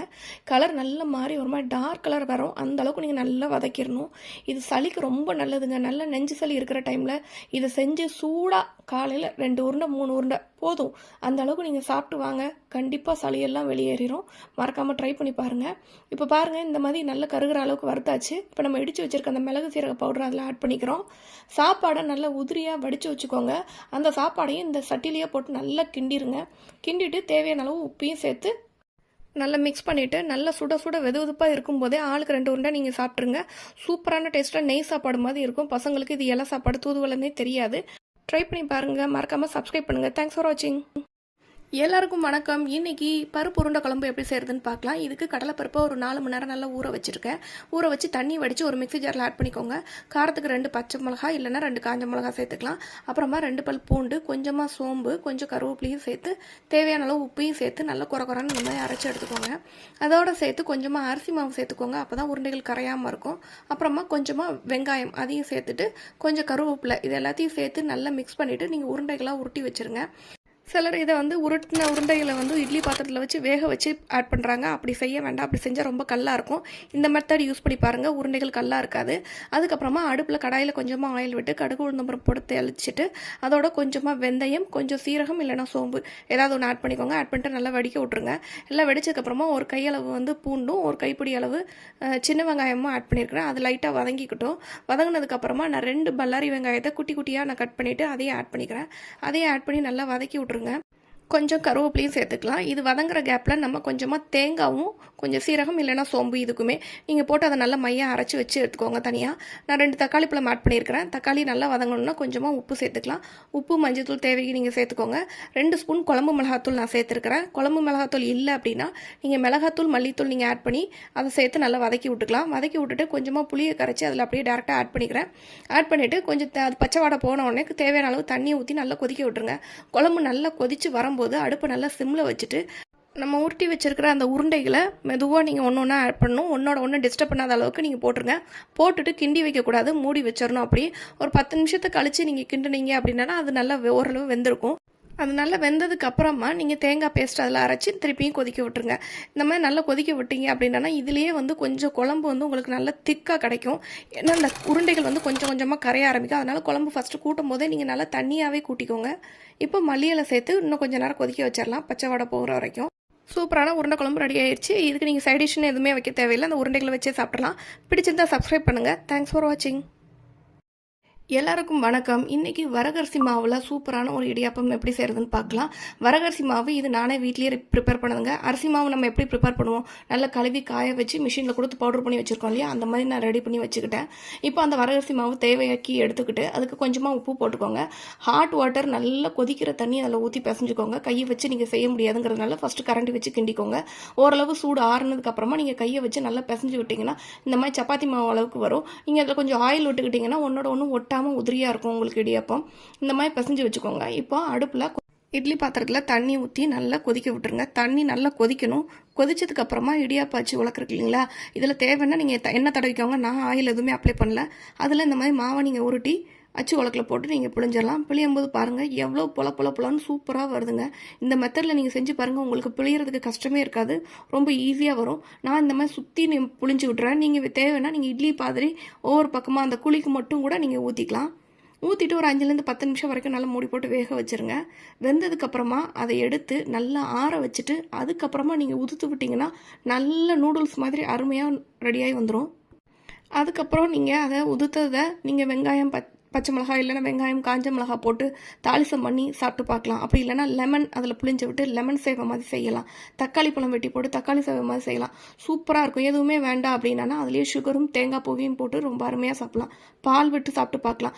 எப்படி சாப்பிட்டாலும் அது ரொம்ப அருமையாக இருக்குங்க. இல்லைன்னா இந்த மாதிரி இட்லி மாதிரி ஊற்றிட்டு சட்னி சாம்பார் வச்சு கூட நீங்கள் தொட்டு சாப்பிட்லாங்க. சூப்பரான ஒரு முறையில் ஹெல்த்தியான ஒரு வெர்ஷனில் வரகரிசி யூஸ் பண்ணி அருமையாக இடியாப்பம் பண்ணியிருக்கோம். பச்சரிசியில் செய்கிறதுலேருந்து இது ரொம்பவே டிஃப்ரெண்ட்டாக இருக்கும். மறக்காமல் இது செஞ்சு பாருங்கள். இது ரொம்ப ஹெல்த்தியும் கூட. குழந்தைங்களுக்கும் நீங்கள் கொடுக்கலாம், பெரியவங்களுக்குமே கொடுக்கலாம். ஈஸியாக டைஜஸ்ட் ஆயிரும். பிடிச்சிருந்தா லைக் பண்ணி ஷேர் பண்ணி சப்ஸ்கிரைப் பண்ணுங்கள். தேங்க்ஸ் ஃபார் வாட்சிங். எல்லாருக்கும் வணக்கம். இன்றைக்கி பச்சை சுண்டக்காவை பயன்படுத்தி ஒரு சூப்பரான புளிக்குழம்பு எப்படி செய்கிறதுன்னு பார்க்கலாம். அதுக்கு சுண்டக்காவை அந்த மாதிரி காம்பெல்லாம் க்ளீன் பண்ணி எடுத்துக்கோங்க. ஃபஸ்ட்டு காம்பை க்ளீன் பண்ண உடனே இந்த மாதிரி தனித்தனியாக வந்துடும். அதை ஃபஸ்ட்டு அலசிட்டு ஒரு கவரில் அதை அப்படியே போட்டுட்டு அதை கவர் பண்ணிவிட்டு ஒரு ஏதாவது ஒரு இடிக்கிறது, நான் இடிக்கிற கல் இருக்கு இல்லையா, அதை வச்சுருக்கேன். அதை வச்சு நல்லா இந்த மாதிரி லைட்டாக தட்டுங்க, ரொம்ப நசிக்கிறாதீங்க. லைட்டாக தட்டினீங்க அப்படின்னா இந்த மாதிரி 2 உடையும். உடச்சதை மறுபடியும் தண்ணியில் போட்டு அலசினீங்கன்னா கொஞ்சம் சீடெல்லாம் கொஞ்சம் வெளியே வந்துடும். இதை முழுசாக அப்படியே போடும்போது ரொம்பவே கசப்பாக இருக்கும். நடுவில் அந்த உப்பு காரம்லாம் இறங்காது. அதனால தான் இந்த மாதிரி தட்டி சேர்த்துக்கிறோம். இப்போ அடுப்பில் கடாயில் கொஞ்சமாக ஆயில் ஊற்றிட்டு கொஞ்சம் வர கொத்தமல்லி, மிளகு, சீரகம், கொஞ்சம் துவரம்பருப்பு இது எல்லாத்தையும் சேர்த்து அந்த எண்ணெயிலே போட்டு நல்லா வறுத்து எடுத்துக்கிறேன். அதோட கருவேப்பிலை, கொஞ்சமாக அரிசி, ஒரு 4 பல் பூண்டு, இந்த காரத்துக்கு தகுந்தாப்புல காஞ்ச மிளகா இது எல்லாத்தையும் சேர்த்து நல்லா ஒட்டுக்காக போட்டு நல்லா வறுத்து எடுத்துருங்க. மிளகு நல்லா வெடித்து வர்ற அளவுக்கு நீங்கள் நல்லா வறுத்துக்கணும். அரிசியெல்லாம் நல்லா பொரிஞ்சு வந்துடணும். இதோட ஒரு தக்காளி பழத்தை நான் சேர்த்துக்கிறேன். ஏற்கனவே நம்ம ஒரு புளிக்குழம்பு செஞ்சுருப்போம், அதில் இந்த மாதிரி செஞ்சுருக்க மாட்டோம். இது இன்னொரு மெத்தடு. தக்காளி பழம் சேர்த்து நீங்கள் இந்த மாதிரி அரைச்சி பாருங்கள். கல்யாண வீட்டில் சாப்பிட்ற மாதிரி இருக்கும் இந்த குழம்போட டேஸ்ட்டு. மறக்காமல் ட்ரை பண்ணி பாருங்கள். இப்போ அதை தனியாக எடுத்து அதை ஆற வச்சு அரைச்சி எடுத்துக்கலாம். அதுக்கப்புறமா திருப்பி அதே கடாயில் கொஞ்சமாக எண்ணெய் விட்டு கொஞ்சம் சின்ன வெங்காயமும் கொஞ்சம் தேங்காவையும் இந்த மாதிரி நல்லா வதக்கி எடுத்துகிட்டு இதையும் ஆற வச்சு தனியாக அரைச்சி எடுத்துக்கோங்க. இப்போ மறுபடியும் எண்ணெய் ஊற்றிட்டு கடுகு, உளுந்தம்பருப்பு, அப்புறமா கொஞ்சமாக வெந்தயம் இது எல்லாத்தையும் சேர்த்து நீங்கள் நல்லா வெடிக்க விட்டுருங்க. இதெல்லாம் வெடித்ததுக்கப்புறமா நம்ம தட்டி வச்சுருக்கோம் இல்லையா, அந்த சுண்டக்காவை சேர்த்து இதுலேயே போட்டு நல்லா வதக்க போகிறோம். நம்ம வேணும்னா நீங்கள் தனியாக கூட வதக்கிக்கலாம். நான் ஆல்ரெடி இதில் சட்டியில் எண்ணெய் இருக்கிறதுனால அதை அப்படியே இதுலேயே சேர்த்துக்கிறேன். இது நல்ல கலர் மாறி ஒரு மாதிரி ஒரு ஒயிட்டாக ஒரு கலர் வரும். அந்த அளவுக்கு நீங்கள் நல்லா வதக்கிக்கோங்க. வதக்குனதுக்கப்புறமா அது நல்லா வதங்கிருச்சுன்னதுக்கப்புறமா நீங்கள் புளி தண்ணியில் நம்ம அரைச்சி வச்சுருக்கோம் இல்லையா, ஃபஸ்ட்டு அரைச்சி வச்ச மசாலாவை நல்லா புளி தண்ணியில் நல்லா கரைச்சி வச்சுருக்கிறேன். அதை இதோட சேர்த்து ஆட் பண்ணிக்க போகிறோம். அரைச்ச மசாலா கட்டி இல்லாமல் புளி தண்ணியில் நல்லா கரைச்சி வச்சுட்டு அப்படியே இதில் சேர்த்துக்கோங்க. சேர்த்துட்டு இதில் தேவையான அளவு கல்லுப்பு ஆட் பண்ணிக்கலாம். ஆட் பண்ணிவிட்டு அப்படியே டிஸ்டர்ப் பண்ணாமல் விட்டுருங்க. இது நல்லா கொதித்து இதோட கலர் நல்லா டார்க் ப்ரௌனாக வரும். அதுக்குள்ளார உங்களுக்கு அந்த சுண்டக்காவும் நல்லா வெந்து வந்துடும். ஏற்கனவே வதக்கியிருக்கோம் இல்லையா, இப்போ பாருங்கள் எவ்வளோ கலர் சூப்பராக வந்துருச்சு பார்த்தீங்களா, நல்லா தரன்னு கொதிச்சிருச்சு. இப்போ என்ன செய்ய போகிறோம் அப்படின்னா, நம்ம தேங்காயும் சின்ன வெங்காயமும் அரைச்சி வச்சுருந்தோம் இல்லையா, அந்த பேஸ்ட்டை இதோட சேர்த்து ஆட் பண்ணிக்க போகிறோம். ஆட் பண்ணிவிட்டு அதையும் நல்லா கொஞ்சம் நேரம் கொதிக்க விட்டுறலாம். இந்த புளிக்குழம்பு ரொம்பவே டேஸ்ட்டாக இருக்குங்க. இது கெட்டும் போகாது. தேங்காய் சேர்த்துருக்கோம் அதனால் இருக்குமா இருக்காதா அப்படிலாம் இல்லை. அந்த புளிக்குழம்பு நீங்கள் எப்படி 2-3 நாள் வச்சுருப்பீங்களோ அதே மாதிரி இதுவும் தாராளமாக நீங்கள் வச்சுக்கலாம். சூப்பரான டேஸ்ட்டில் அருமையான புளிக்குழம்பு ரெடி ஆயிடுச்சுங்க. சூடான சாதத்துக்கு இதை போட்டு பிசைஞ்சு சாப்பிட்டு பாருங்கள். சுண்டக்காவை எப்படியாவது நம்ம உடம்புல சேர்த்துக்கணும். இது ஒரு நல்ல ஆப்ஷன். சுண்டக்காய் சேர்த்துக்கிறதுக்கு ட்ரை பண்ணி பாருங்கள். தேங்க்ஸ் ஃபார் வாட்சிங். வணக்கம் மக்களே. இன்றைக்கி தாளித்த கோதுமை தோசை. அது என்ன தாளித்த கோதுமை தோசை, வாங்க எப்படி செய்கிறதுன்னு பார்க்கலாம். ஒரு மிக்சிங் பவுலில் கோதுமை மாவு தோசைக்கு தகுந்த அளவுக்கு நீங்கள் மாவு எடுத்துக்கோங்க, கொஞ்சமாக உப்பு போட்டுக்கோங்க. தோசை மாவு இருந்துச்சுன்னா ஒரு கரண்டி சேர்த்துக்கலாம், இல்லைனாலும் பரவாயில்ல. ஒரு விஸ்கை வச்சு நல்லா தண்ணி சேர்த்து தோசை மாவு பதத்துக்கு நீங்கள் கரைச்சி எடுத்துக்கோங்க. விஸ்கை வச்சு நீங்கள் கரைச்சிங்கன்னா மட்டும்தான் அது கட்டி விழாது. ஸோ அந்த மாதிரி நீங்கள் நல்லா கரைச்சி எடுத்துகிட்டு இதுக்கு தாளிப்பு சேர்த்துடலாம். தாளிப்பு சேர்க்குறதுக்கு ஒரு கடாயில் கொஞ்சமாக எண்ணெய் விட்டு அதில் கடுகு உளுந்தம்பருப்பு போட்டு நல்லா பொரிக்க விட்டுருங்க. கடுகு உளுந்து நல்லா வெடித்ததுக்கப்புறமா கொஞ்சமாக வெங்காயம், பல்லாரி வெங்காயம் ஒரு பெரிய வெங்காயம் எடுத்துருக்கிறேன், அது நல்லா பொடி பொடியாக கட் பண்ணி அதையும் ஆட் பண்ணிக்கலாம். ஆட் பண்ணிவிட்டு இதுக்கு காரத்துக்கு பட்டை வத்தல் நான் சேர்த்துருக்கிறேன். உங்கள் காரத்துக்கு தகுந்த மாதிரி நீங்கள் எடுக்கிற அளவை பொறுத்து ஒரு 3லேருந்து 4 வத்தல் கிள்ளி போட்டுக்கோங்க. அதை போட்டுட்டு அதுக்கப்புறமா கொஞ்சமாக கருவேப்பிலை அவ்வளோத்தையும் சேர்த்து நல்லா வதக்கி விட்ருங்க.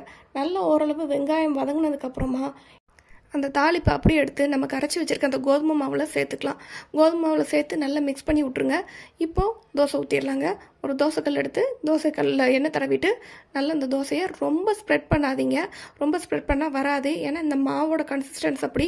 ஏன்னா நம்ம அரிசி மாவு எதுவும் சேர்க்கலை, அதனால தான் நான் கொஞ்சமாக தோசை மாவு சேர்த்துருக்குறேன். நீங்கள் தோசை மாவு இல்லாத பட்சத்தில் நீங்கள் ரைஸ் ஃப்ளாரோ கொஞ்சம் ரவையோ சேர்த்துக்கலாம், கொஞ்சம் கிறிஸ்பாக இருக்கும். ஆனால் இது நல்லாயிருக்கும், நீங்கள் ட்ரை பண்ணி பாருங்கள். கொஞ்சமாக இந்த மாதிரி கனமாக ஊற்றிட்டு கொஞ்சம் வெந்த மாதிரி இருக்க டைமில் லைட்டாக ஆயில் ஊற்றிக்கோங்க. ஆயில் ஊற்றிட்டு திருப்பி போட்டு எடுத்திங்கன்னா சூப்பரான கோதுமை தோசை ரெடிங்க. அவசரத்துக்கு மாவு இல்லாத சமயத்தில் இது ரொம்பவே கை கொடுக்கும்.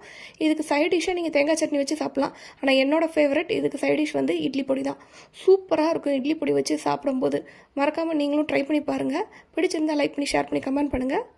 அப்படியே பேக் டு வில்லேஜ் சேனலை சப்ஸ்கிரைப் பண்ணிடுங்க. தேங்க்ஸ் ஃபார் வாட்சிங். எல்லாருக்கும் வணக்கம். இன்றைக்கி சூப்பரான ஒரு கத்திரிக்காய் சாதம் வாங்கி பார்த்துன்னு சொல்லுவாங்கள்ல, அது எப்படி செய்கிறதுன்னு பார்க்கலாம். இதுக்கு ஒரு மசாலா பவுடர் வேணுங்க, அது என்னென்னு சொல்கிறேன், நோட் பண்ணிக்கோங்க.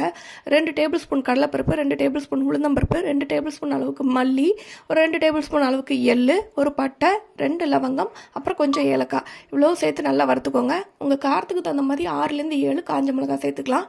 அதையும் சேர்த்து நல்லா ஒட்டுக்காக வறுத்துட்டு அதோட தேங்காயும் சேர்த்து நம்ம அரைச்சிக்க போகிறோம். நான் ஒரு பெரிய வெங்காயம் கட் பண்ணி வச்சுருக்கிறேன், அப்புறமா கொஞ்சம் கத்திரிக்காயும் நறுக்கி வச்சுருக்கிறேன். இப்போ இது நான் சொன்ன மசாலா ஜாமான் எல்லாம் 1 by 1 நம்ம வந்து வெறும் சட்டியில் போட்டு நல்லா வறுத்து எடுத்துக்க போகிறோம். எல்லாம் வறுத்ததுக்கு அப்புறமா நம்ம தேங்காயும் சேர்த்து அதில் நல்லா வறுத்து எடுத்துக்கலாம். இந்த பவுடர் உங்களுக்கு எப்படியும் தேவைக்கு அதிகமாக தான் இருக்கும். நீங்கள் கொஞ்சத்தை எடுத்து அப்படி ஃப்ரிட்ஜில் ஸ்டோர் பண்ணிங்கன்னா நீங்கள் வெறும் சாப்பாடு எப்போல்லாம் வடிக்கிறீங்களோ அப்போல்லாம் நீங்கள் இந்த மாதிரி பவுடர் யூஸ் பண்ணி நீங்கள் எதாவது ரெசிபி பண்ணலாம். இல்லைன்னா அது பொரியலுக்கு சேர்த்துக்கலாம், ரொம்பவே நல்லாயிருக்கும். பாருங்கள், நான் அதோட கருவேப்பிலையும் சேர்த்துருக்கேன். சேர்த்து நல்லா இந்த மாதிரி வெறும் வானலில் வறுத்துக்கிட்டு இந்த மாதிரி குறைன்னு அரைச்சி எடுத்துக்கிட்டேங்க. இப்போ கடாயில் எண்ணெய் ஊற்றியாச்சு. எண்ணெய் ஊற்றிட்டு கடுகு உளுந்தம்பருப்பு போட்டு தாளிச்சிக்கலாம். கடுகு வெடித்ததுக்கப்புறமா நம்ம கொஞ்சமாக கடலைப்பருப்பும் கொஞ்சம் வேர்க்கடலையும் சேர்த்து இதில் போட்டுக்கலாம். இது நல்ல டேஸ்ட் நல்லா கொடுக்கும். அப்புறமா கொஞ்சம் 2 பச்சை மிளகாய் சேர்த்துருக்கிறேன், தேவைப்பட்டால் சேர்த்துக்கோங்க, இது ஆப்ஷனல் தான். அப்புறமா ஒரு வெங்காயம் கட் பண்ணி வச்சுருக்கேன் இல்லையா, அதை சேர்த்துட்டு கட் பண்ணி வச்சுருக்க கத்திரிக்காயையும் நம்ம சேர்த்து எல்லாத்தையும் ஒன்றா நல்லா இந்த ஆயில் எல்லாம் மிக்ஸ் பண்ணுற அளவுக்கு நல்லா ஒன்று கோட் பண்ணிக்கலாம். நான் இதுக்கு வந்து இஞ்சி பூண்டும் சேர்த்துருக்கேன். இஞ்சி பூண்டு வந்து ஆப்ஷனல் தான், தேவைப்பட்டால் சேர்த்துக்கோங்க. கத்திரிக்காய்க்கு வந்து தண்ணி ஊற்றி வேக வைக்க வேண்டியதில் மூடி போட்டே வேக வச்சுக்கோங்க. நடுவில் இந்த மாதிரி ஓப்பன் பண்ணி அப்பப்போ கிண்டி விட்டுக்கோங்க. இதுலேயே நல்லா வதங்கின உடனே கொஞ்சமாக உப்பு, அப்புறமா தேவைக்கு மஞ்சள் தூள் சேர்த்துக்கோங்க. சேர்த்து நல்லா கிண்டுனதுக்கப்புறமா நம்ம அரைச்சி வச்சுருக்க மசாலா பவுடரை நம்மளோட காரத்துக்கு தகுந்த மாதிரி பார்த்துக்கிட்டு தேவைக்கு எத்தனை ஸ்பூன் வேணுமோ அத்தனை ஸ்பூன் மட்டும் ஆட் பண்ணால் போதும். நல்லா இந்த கத்திரிக்காயோட அந்த மசாலா நல்லா ஒன்றா பிடிச்சதுக்கப்புறமா வடித்து வச்சுருக்க சாதம், நல்லா உதிரியாக வச்சுருக்கிற சாதத்தை அதிலேயே போட்டு அடுப்புலேயே வச்சு நல்லா கிண்டுனீங்கன்னா சூப்பரான கத்திரிக்காய் சாதம், அதாவது வாங்கி பார்த்து ரெடி ஆயிடுச்சு. மறக்காமல் இந்த ரெசிபியை நீங்களும் ட்ரை பண்ணி பாருங்கள். பிடிச்சிருந்தால் லைக் பண்ணி ஷேர் பண்ணுங்கள். மறக்காமல் நம்ம சேனலை சப்ஸ்கிரைப்பும் பண்ணுங்கள். தேங்க்ஸ் ஃபார் வாட்சிங். எல்லாருக்கும் வணக்கம். இன்றைக்கி சூப்பரான பருப்பு ரசம் எப்படி செய்கிறதுன்னு பார்க்கலாம். அதுக்கு கொஞ்சம் இன்க்ரீடியன்ஸை வந்து வறுக்க போகிறோம். 2 ஸ்பூன் அளவுக்கான மல்லி எடுத்து வறுத்துக்கோங்க. அது கூடவே ஒரு 1/2 டீஸ்பூன் அளவுக்கு மிளகு, 2 ஸ்பூன் அளவுக்கு சீரகம், அது போக ஒரு ஸ்பூன் அளவுக்கு துவரம் பருப்பு, ஒரு 2 வரமிளகா உங்கள் காரத்துக்கு தந்தாப்புல. இது எல்லாத்தையும் போட்டு நல்லா வெறும் சட்டியில் நல்லா வறுத்துக்கோங்க. வறுத்து இது நல்லா ஆற வச்சுட்டு மிக்ஸி ஜாரில் போட்டு ஒரு பவுடர் பண்ணி எடுத்துக்கோங்க. இதுக்கப்புறமா வெறும் சட்டியில் திருப்பியும் நான் அதுக்கு தேவையான அளவு புளி எடுத்து நல்லா கரைச்சி வச்சுருக்கேன். தண்ணியாக தான் கரைச்சிருக்கிறேன். அந்த புளி தண்ணியோட ஒரு 2லேருந்து 3 தக்காளி, உங்களோட புளிப்புக்கு தந்தாப்புல உள்ள தக்காளி பழத்தை எடுத்து நல்லா மிக்சியில் அரைச்சி 2ஐயும் சேர்த்து நல்லா மிக்ஸ் பண்ணி விட்டுக்கோங்க. இந்த ரசம் வந்து பருப்பு ரசம், இது ரொம்பவே டேஸ்ட்டாக இருக்கும். நீங்கள் மறக்காமல் ட்ரை பண்ணி பாருங்கள். இது கூட ஒரு பச்சை மிளகா நான் ஒன்று ஆட் பண்ணியிருக்கிறேன். பச்சை மிளகாவோட அந்த வாசம் நல்லாயிருக்கும் கீரி போட்டால். ஸோ அதனால் அது ஒரே ஒரு பச்சை மிளகா ஆட் பண்ணிக்கிறேன். கொஞ்சமாக மஞ்சள் தூள் இதில் போட்டிருக்கிறேன், கொஞ்சம் பெருங்காயத்தூள் போட்டுக்கிறேன். இப்போ இதெல்லாம் ஓரளவு கொதித்து வரும்போது ஒரு 50 கிராம் அளவுக்கான துவரம் பருப்பை நல்லா ஊற வச்சு மசிச்சு நல்லா வேக வச்சு மசிச்சு எடுத்துருக்கிறேன். அதை இதில் ஆட் பண்ணிக்கிறேன். இதை நீங்கள் துவரம்பருப்பு பதில் பாசிப்பருப்பும் சேர்த்துக்கலாம். அப்புறமா இதில் கொஞ்சம் தேவையான அளவு தண்ணி ஊற்றி உங்கள் ரசத்தோட அளவுக்கு நீங்கள் தண்ணி ஊற்றி சேர்த்துக்கோங்க. அதுக்கப்புறமா கொஞ்சமாக உப்பு, அப்புறமா பவுடர் பண்ணி வச்சுருக்கோம் இல்லையா, ஃபஸ்ட்டு வறுத்து அரைச்ச மசாலா, அதையும் இதில் சேர்த்து நல்லா கிண்டி விட்ருங்க. இதை இப்போ நல்லா கொதிக்க வச்சுருங்க. கொதிக்க வச்சுட்டு அதுக்குள்ளேயே நம்ம தாளிப்பு சேர்த்துடலாம். தாளிப்பு சேர்க்கறதுக்கு நீங்கள் எண்ணெயும் கொஞ்சம் நெய்யுமா சேர்த்துக்கோங்க. அப்புறமா ஒரு வரமிளகாவும் நான் அதில் ஆட் பண்ணியிருக்கிறேன். கொஞ்சம் கருவேப்பிலை, இவ்வளவும் சேர்த்து நல்லா அது பொரிய விட்டுருங்க. பொரிய விட்டு அப்படியே இந்த ரசத்தில் நீங்கள் ஆட் பண்ணிக்கோங்க. எங்கிட்ட மல்லி இலை இல்லை, ஸோ அதனால் நான் ஆட் பண்ணல. நீங்கள் கடைசியாக கொஞ்சமாக மல்லி இலையும் சேர்த்து இறக்கிக்கோங்க. சூப்பரான பருப்பு ரசம் ரெடி ஆயிடுச்சுங்க. நல்ல சூடான சாதத்தை நல்லா கொலைவாக வடித்து அதில் கொஞ்சமாக நெய் விட்டு இந்த ரசத்தை ஊற்றி நல்லா மேஷ் பண்ணி நீங்கள் சாப்பிட்டு பாருங்கள். ரொம்ப ரொம்ப ரொம்ப சூப்பராக இருக்குங்க. இந்த ரெசிபி ட்ரை பண்ணி பாருங்கள். பிடிச்சிருந்தா லைக் பண்ணி, ஷேர் பண்ணி, சப்ஸ்கிரைப் பண்ணுங்கள். தேங்க்ஸ் ஃபார் வாட்சிங். எல்லாருக்கும் வணக்கம். இன்றைக்கி சமையலில் அரிசி பருப்பு சாதம் எப்படி செய்கிறதுன்னு பார்க்கலாம். அதுக்கு ஒரு பங்கு அரிசிக்கு 1/4 பங்குலேருந்து அரை பங்கு அளவுக்கு நான் துவரம்பருப்பு எடுத்து வச்சுருக்கிறேன். இதை நல்லா கழுவிட்டு கொஞ்சம் நேரம் ஊற வச்சு எடுத்துக்கலாம். கொஞ்சம் ஊறி இருந்தால் நல்லா குலைவாக கிடைக்கும். இப்போ அடுப்பில் குக்கர் வச்சு கொஞ்சமாக எண்ணெய் சேர்த்துக்கிறேன். நீங்கள் நெய் கூட சேர்த்துக்கலாம். எண்ணெய் நல்லா சூடானது உடனே கடுகு உளுந்தம்பருப்பு சேர்த்துக்கலாம். கடுகு உளுந்தம்பருப்பு வெடித்ததுக்கப்புறமா நான் ஒரு ஸ்பூன் அளவுக்கு சீரகம் சேர்த்துருக்குறேன். சீரகம் நல்ல வாசனை கொடுக்கும், டைஜஷனுக்கும் ரொம்ப நல்லது, அதனால் சீரகம் சேர்த்துக்கிறேன். இது எல்லாத்தையும் நல்லா பொரிக்க விட்டுருங்க. அதுக்கப்புறமா ஒரு 4 பல் பூண்டு நான் உரித்து எடுத்து வச்சுருக்கிறேன். அதை நீங்கள் தட்டி கூட சேர்த்துக்கலாம். நான் முழுசாக அப்படியே போட்டுக்கிறேன். இதுக்கப்புறமா ஒரு 3லேருந்து 4 பச்சை மிளகா கீறி வச்சுக்கோங்க, அதையும் சேர்த்துக்கலாம். கொஞ்சமாக கருவேப்பிலை, இது எல்லாத்தையும் நல்லா வதக்கி விட்ருங்க. ஒரு பெரிய சைஸ் வெங்காயம், பெரிய வெங்காயத்தை நான் அந்த மாதிரி சின்ன சின்னதாக கட் பண்ணி வச்சுருக்கிறேன், அதையும் ஆட் பண்ணிக்கலாம். தக்காளி பழம்னு பார்த்தீங்கன்னா இதுக்கு ஒரு 2 தக்காளி இல்லை 3 தக்காளி அளவுக்கு நீங்கள் போட்டுக்கலாம். நான் 2 கப் அரிசிக்கான அளவுக்கு சொல்லிக்கிட்டு இருக்கிறேன். ஸோ அதனால் நீங்கள் தக்காளி பழம் 2லேருந்து 3 தக்காளி பழம் உங்கள் தேவைக்கு நீங்கள் ஆட் பண்ணிக்கலாம். நான் இங்கே 2 தக்காளி பழம் ஆட் பண்ணியிருக்கிறேன். இது எல்லாத்தையும் சேர்த்து நல்லா ஒன்றா வதக்கி விட்ருங்க. இது ஓரளவு வதங்கினதுக்கப்புறமா இதுக்கு தேவையான அளவு உப்பு சேர்த்துக்கலாம். நான் கல் உப்பு தான் சேர்க்குறேன். கல் உப்பு சேர்த்து நீங்கள் வதக்குறப்போ நல்லா சீக்கிரமாக வதங்கும். அப்புறமா கொஞ்சமாக மஞ்சள் தூள், கொஞ்சம் மிளகாய் தூள் அதுலேயே ஆட் பண்ணிக்கிறோம். ஆட் பண்ணி அதையும் நல்லா சேர்த்து கிண்டி விட்ருங்க. கிண்டி விட்டுட்டு இதுக்கு தேவையான அளவு தண்ணி ஆட் பண்ணிக்கலாம்.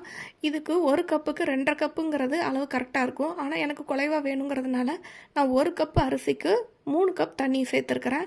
நீங்கள் உங்களுக்கு தேவையான அளவுக்கு நீங்கள் கூட்டி குறைச்சிக்கலாம். இப்போ இது எல்லாத்தையும் சேர்த்து நல்லா கலந்து விட்ருங்க. இந்த டைமில் கொஞ்சமாக பெருங்காயத்தூள் ஆட் பண்ணியிருக்கிறேன். அதே மாதிரி இந்த டைமில் நீங்கள் உப்பு கரெக்டாக இருக்காங்கிறதையும் நீங்கள் செக் பண்ணுங்கள். தேவைப்பட்ட இந்த டைமில் நீங்கள் ஆட் பண்ணிக்கலாம். தண்ணி கொதி வந்தோடனே அரிசி பருப்பு நம்ம களைஞ்சி வச்சுருக்கோம் இல்லையா, அதை அப்படியே அதில் ஆட் பண்ணிக்கலாம். ஆட் பண்ணி குக்கர் வெயிட் போட்டு மூடி வச்சுருங்க. மிதமான தீயில் ஒரு 2 விசில் அளவுக்கு நீங்கள் வச்சு எடுத்தீங்க அப்படின்னாலே நல்லா குழஞ்சிரும். ஏன்னா நம்ம ஆல்ரெடி ஊற வேற வச்சுருக்கிறோம். இப்போ பாருங்கள், ஸ்டீம் எல்லாம் போயிடுச்சு. ஓப்பன் பண்ணி பார்க்கலாம். இந்த அளவுக்கு சூப்பராக ரெடி ஆகிருக்கு. இதுக்கு மேலும் இன்னும் சுவை ஊட்டுறதுக்கு நீங்கள் தேவைப்பட்ட இது மேலே கூட நீங்கள் நெய் ஊற்றி விட்டுக்கலாம். இதுக்கு அப்பளம், வடகம் ஒரு அருமையான காம்பினேஷன். மறக்காமல் ட்ரை பண்ணி பாருங்கள். பிடிச்சிருந்தால் லைக் பண்ணி, ஷேர் பண்ணி, கமெண்ட் பண்ணுங்கள். மறக்காமல் நம்ம சேனலையும் சப்ஸ்கிரைப் பண்ணுங்கள். தேங்க்ஸ் ஃபார் வாட்சிங்.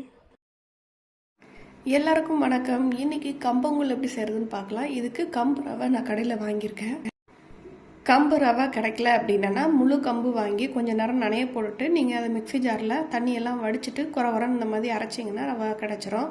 இப்போ நான் அதில் 2 டம்ளர் ரவை எடுத்துருக்கிறேன். அதை ஒரு பாத்திரத்தில் தண்ணியை ஊற்றி அதில் கொஞ்சம் நேரம் ஊற வச்சுருங்க. ஊற வச்சதுக்கப்புறமா அடுப்பில் ஒரு 5 மடங்கு அளவு தண்ணி, 1 கப்பு நம்ம எடுத்துருக்கோம் அப்படின்னா 5 மடங்கு அளவு தண்ணி எடுத்து அந்த பானையில் ஊற்றி நல்லா ஹீட் பண்ணிடுங்க. அதுக்கப்புறம் இந்த நம்ம கரைச்சி வச்சுருக்கிறத எடுத்து அதில் ஊற்றி நல்லா விடாமல் கிண்டிக்கிட்டே இருங்க. இதில் கை விட்டுறாமல் நீங்கள் கிண்டணும், அதுதான் இதில் முக்கியம். இல்லைன்னா டக்குன்னு அடி பிடிச்சிரும். விடாமல் கிண்டிட்டு இருந்தீங்கன்னா கொஞ்சம் நேரத்தில் நல்லா இந்த மாதிரி கூழ் பதத்துக்கு வந்துடும். சட்டுன்னு இது வெந்துடும் தான், இருந்தாலும் நல்ல கூழ் அளவுக்கு நல்லா வெந்திருக்கணுங்கிறதுக்காண்டி தான் நம்ம குக்கரில் வைக்கிறோம்.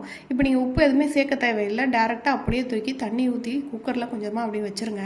வச்சுட்டு ஒரு 5லேருந்து 10 விசில் வரைக்கும் தாராளமாக விடுங்க. இது அடி எதுவும் பிடிக்க போகிறதில்ல, ஏன்னா நம்ம டேரெக்டாக வைக்கலை.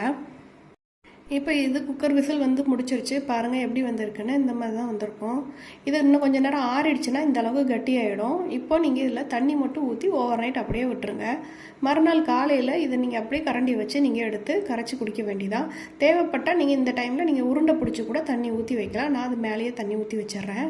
இந்த மாதிரி உங்கள் தேவைக்கு கரண்டியில் கொஞ்சமாக எடுத்துகிட்டு இதோட தயிர், வெங்காயம், பச்சை மிளகா, தேவைப்பட்ட பச்சை மிளகாவும் நீங்கள் ஆட் பண்ணிக்கலாம். உப்பு போட்டு கரைச்சிக்கணும். உப்பு இப்போ தான் நீங்கள் போட்டு கரைக்கணும். இதுக்கு சைடிஷ்ஷாக நீங்கள் வத்தல், வடகம், அப்புறமா ஊறுகாய், பச்சை மிளகா இந்த மாதிரி நீங்கள் கடிச்சிக்கிட்டு சாப்பிட்டீங்கன்னு வைங்களேன், சூப்பராக இருக்கும். அடிக்கிற வெயிலுக்கு குளுன்னு இருக்குங்க. சூப்பரான ஒரு உணவு. பாடியை நல்லா கூல் பண்ணும். இந்த ரெசிபியை உங்கள் வீட்டில் நீங்கள் ட்ரை பண்ணிவிட்டு கமெண்ட் செக்ஷனில் எப்படி வந்துச்சுங்கிறத என்கிட்ட சொல்லுங்கள். பிடிச்சிருந்தால் லைக் பண்ணி ஷேர் பண்ணுங்கள். தேங்க்ஸ் ஃபார் வாட்சிங். எல்லாருக்கும் வணக்கம். இன்றைக்கி சூப்பரான உளுந்தங்களி எப்படி செய்கிறதுன்னு பார்க்கலாம். இதுக்கு உளுந்தங்களி பவுடர் நான் வீட்டிலே திரித்து வச்சுருக்கேங்க. 3:1, 3 பங்கு அரிசி, 1 பங்கு முழு உளுந்து, தொலி நீக்கப்படாத கருப்பு உளுந்து சேர்த்துக்கோங்க. இதுக்கு அளவுன்னு பார்த்தீங்கன்னா 1 பங்கு களிமாவுக்கு 2 பங்கு தண்ணி, 3/4 பங்கு கருப்பட்டி, அந்த அளவுக்கு நான் சேர்த்துக்கிறேன். கருப்பட்டியோட அளவு உங்களுக்கு இன்னும் கொஞ்சம் வேணும்னா நீங்கள் 1 பங்கு, அதாவது 3/4 பங்கு கருப்பட்டிக்கு பதிலாக 1 பங்கு கருப்பட்டி நீங்கள் எடுத்துக்கலாம். இப்போ அடுப்பில் கடாய் வச்சு நம்ம எடுத்து வச்சுருக்க அந்த தண்ணி அளவு இருக்கு இல்லையா, அந்த தண்ணி அப்படியே அதில் ஊற்றிட்டு அதில் கருப்பட்டியை போட்டு நல்லா கரைச்சிக்கணும். கருப்பட்டி பாகு எதுவுமே வைக்க தேவையில்லை. நீங்கள் கருப்பட்டி கரையிற அளவுக்கு நீங்கள் கரைச்சி எடுத்தால் போதும். கரைச்சி எடுத்துகிட்டு நீங்கள் அதை வடிகட்டி வச்சுருங்க. வடிகட்டிட்டு மாவை இந்த மாதிரி லேசாக தூண மாதிரி போட்டுட்டு அந்த நீர் பொங்கி பொங்கி பொங்கி அந்த மாவை ஓரளவு மூழ்கிற அளவுக்கு நீங்கள் அதை டிஸ்டர்ப் பண்ணாதீங்க. லைட்டாக அந்த மாதிரி எடுத்து விட்டுட்டு அதுக்கப்புறமா நீங்கள் எடுத்து கிண்டுனீங்கன்னா கட்டி விழுகாமல் நல்லா கிண்டிடலாம். விடாமல் நல்லா அழுத்தி அழுத்தி நீங்கள் கிண்டணும். அப்போ தான் எந்த பக்கமும் கட்டி இல்லாமல் உங்களுக்கு வரும். இப்போ இது நல்லா வெந்திருக்கணும். வெந்துட்டா அப்படிங்கிறத செக் பண்ணுறதுக்கு என்ன பண்ணலாம் அப்படின்னா, உங்களோட கையில் கொஞ்சமாக தண்ணி தொட்டுட்டு அந்த மாவை நீங்கள் தொட்டு பாருங்கள். தொட்டு பார்க்கும்போது அதுக்கு ஒட்டவே கூடாது. அந்த மாதிரி இருந்தால் நீங்கள் வெந்துட்டுன்னு அர்த்தம். நான் உங்களுக்கு அந்த பதம் காட்டுறேன், இங்கே பாருங்கள். இப்போ என் கையில் ஒட்டவே இல்லை பார்த்தீங்களா, இந்த மாதிரி இருக்கணும். இவ்வளோதாங்க, களி சூப்பராக ரெடி ஆயிடுச்சு. இதுக்கப்புறம் இதில் கொஞ்சமாக பச்சை நல்லெண்ணெய் ஊற்றி கிண்டிடுங்க. சூடு ஆறுனதுக்கப்புறம் நீங்கள் உருண்டைகள் போட்டுடலாம்.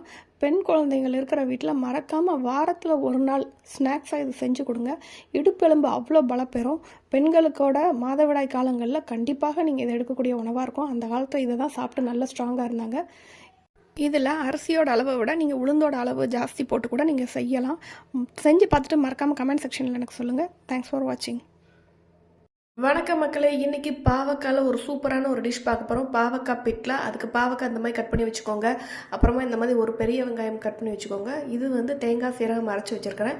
இதுக்கு கொஞ்சம் கடலைப்பருப்பு ஊற வச்சுருக்கேங்க. ஊற வச்சு இதையே அரைச்சி எடுத்துக்க போகிறோம். இப்போ அடுப்பில் கடாய் வச்சு கொஞ்சமாக ஆயில் விட்டு அதில் கடுகு உளுந்தம்பருப்பு போட்டு பொரிய விட்டுடலாம். கடுகு உளுந்தம்பருப்பு நல்லா வெடித்ததுக்கப்புறம் நம்ம கட் பண்ணி வச்சுருக்க வெங்காயம் இருக்கு இல்லையா, அதை போட்டு நல்லா வதக்கி எடுத்துக்கலாம். அது கூடவே கருவேப்பிலையும் சேர்த்து ஆட் பண்ணிக்கிறேன் நான். இது ரெண்டையுமே நல்லா வதக்கி விட்ருங்க. வெங்காயம் ரொம்ப நேரம் வதங்கணும்னு அவசியம் இல்லை. ஓரளவு வெங்காயம் வதங்கி இருக்கிறதுக்கு முன்னாடியே நம்ம இந்த பாவக்காவை சேர்த்துடலாம். பாவக்காய் நம்ம ஆயிலே தான் வதக்க போகிறோம். தண்ணி எதுவும் ஊற்றலை, வேக வைக்க போகிறது இல்லை தண்ணி வச்சு. அதனால் டேரெக்டாக ஆயிலே போட்டு வேக வைக்கிறோம். ஸோ இது ரெண்டையும் நல்லா போட்டு ஈவனாக மிக்ஸ் பண்ணி விட்ருங்க. இப்போ இதை ஒரு லிட்டை போட்டு க்ளோஸ் பண்ணிக்கலாம். கொஞ்சம் நேரத்துக்கு அப்புறம் நடுவில் நீங்கள் ஓப்பன் பண்ணி பார்த்துக்கணும். ஏன்னா தண்ணி ஊற்றலை, அந்த காயோட வேர்த்து வரக்கூடிய தண்ணியில் தான் அது வேகுது. ஸோ நடுவில் நீங்கள் கிண்டி விட்டுக்கோங்க. இந்த மாதிரி இது இன்னும் கொஞ்சம் கலர் மாறணும். இங்கே பாருங்கள், இந்த மாதிரி கலர் மாறிடுச்சு. இப்போ உங்களுக்கு ஃபஸ்ட்டு போட்டதுக்கும் இப்போ போட்டதுக்கும் நிறைய சேஞ்சஸ் இருக்கும்னு நினைக்கிறேன். இப்போ நான் கடலைப்பருப்பு இந்த மாதிரி குறைன்னு அரைச்சி வச்சுருக்கிறேன். அதை அதில் ஆட் பண்ணிக்கிறேன். தண்ணி எதுவுமே ஊற்றாமல் கடலைப்பருப்பை நான் அரைச்சி வச்சுருக்கிறேங்க. அதை போட்டுட்டு இதை ஆக்சுவலாக நீங்கள் தனியாக இட்லி கொப்பரையில் போட்டு கூட வேக வச்சுட்டு நீங்கள் இதில் ஆட் பண்ணலாம். ஆனால் நான் இதை டேரெக்டாக தான் ஆட் பண்ணுறேன். இந்த மாதிரி இதுலேயே வேகணும்னா நீங்கள் இந்த மாதிரி ஈவனாக கொஞ்சம் ஸ்ப்ரெட் பண்ணி விட்ருங்க. அப்போ தான் ஹீட் எல்லா பக்கமும் போய் ஈவனாக அந்த கடலைப்பருப்பு சீக்கிரமாக வேகும். இந்த மாதிரி சமப்படுத்தி விட்டுட்டு நீங்கள் மறுபடியும் இதை க்ளோஸ் பண்ணி வச்சிடலாம். கொஞ்ச நேரத்துக்கு அப்புறம் நீங்கள் எடுத்து பார்த்தீங்கன்னா இந்த மாதிரி கொஞ்சம் கெட்டியாக இருக்கும். ஸோ அந்த கெட்டிகளாக இருக்கிறதால நீங்கள் உடச்சி விட்டிங்கன்னா அது ஓரளவு அதுக்குள்ளேயும் வெந்திருக்கும்.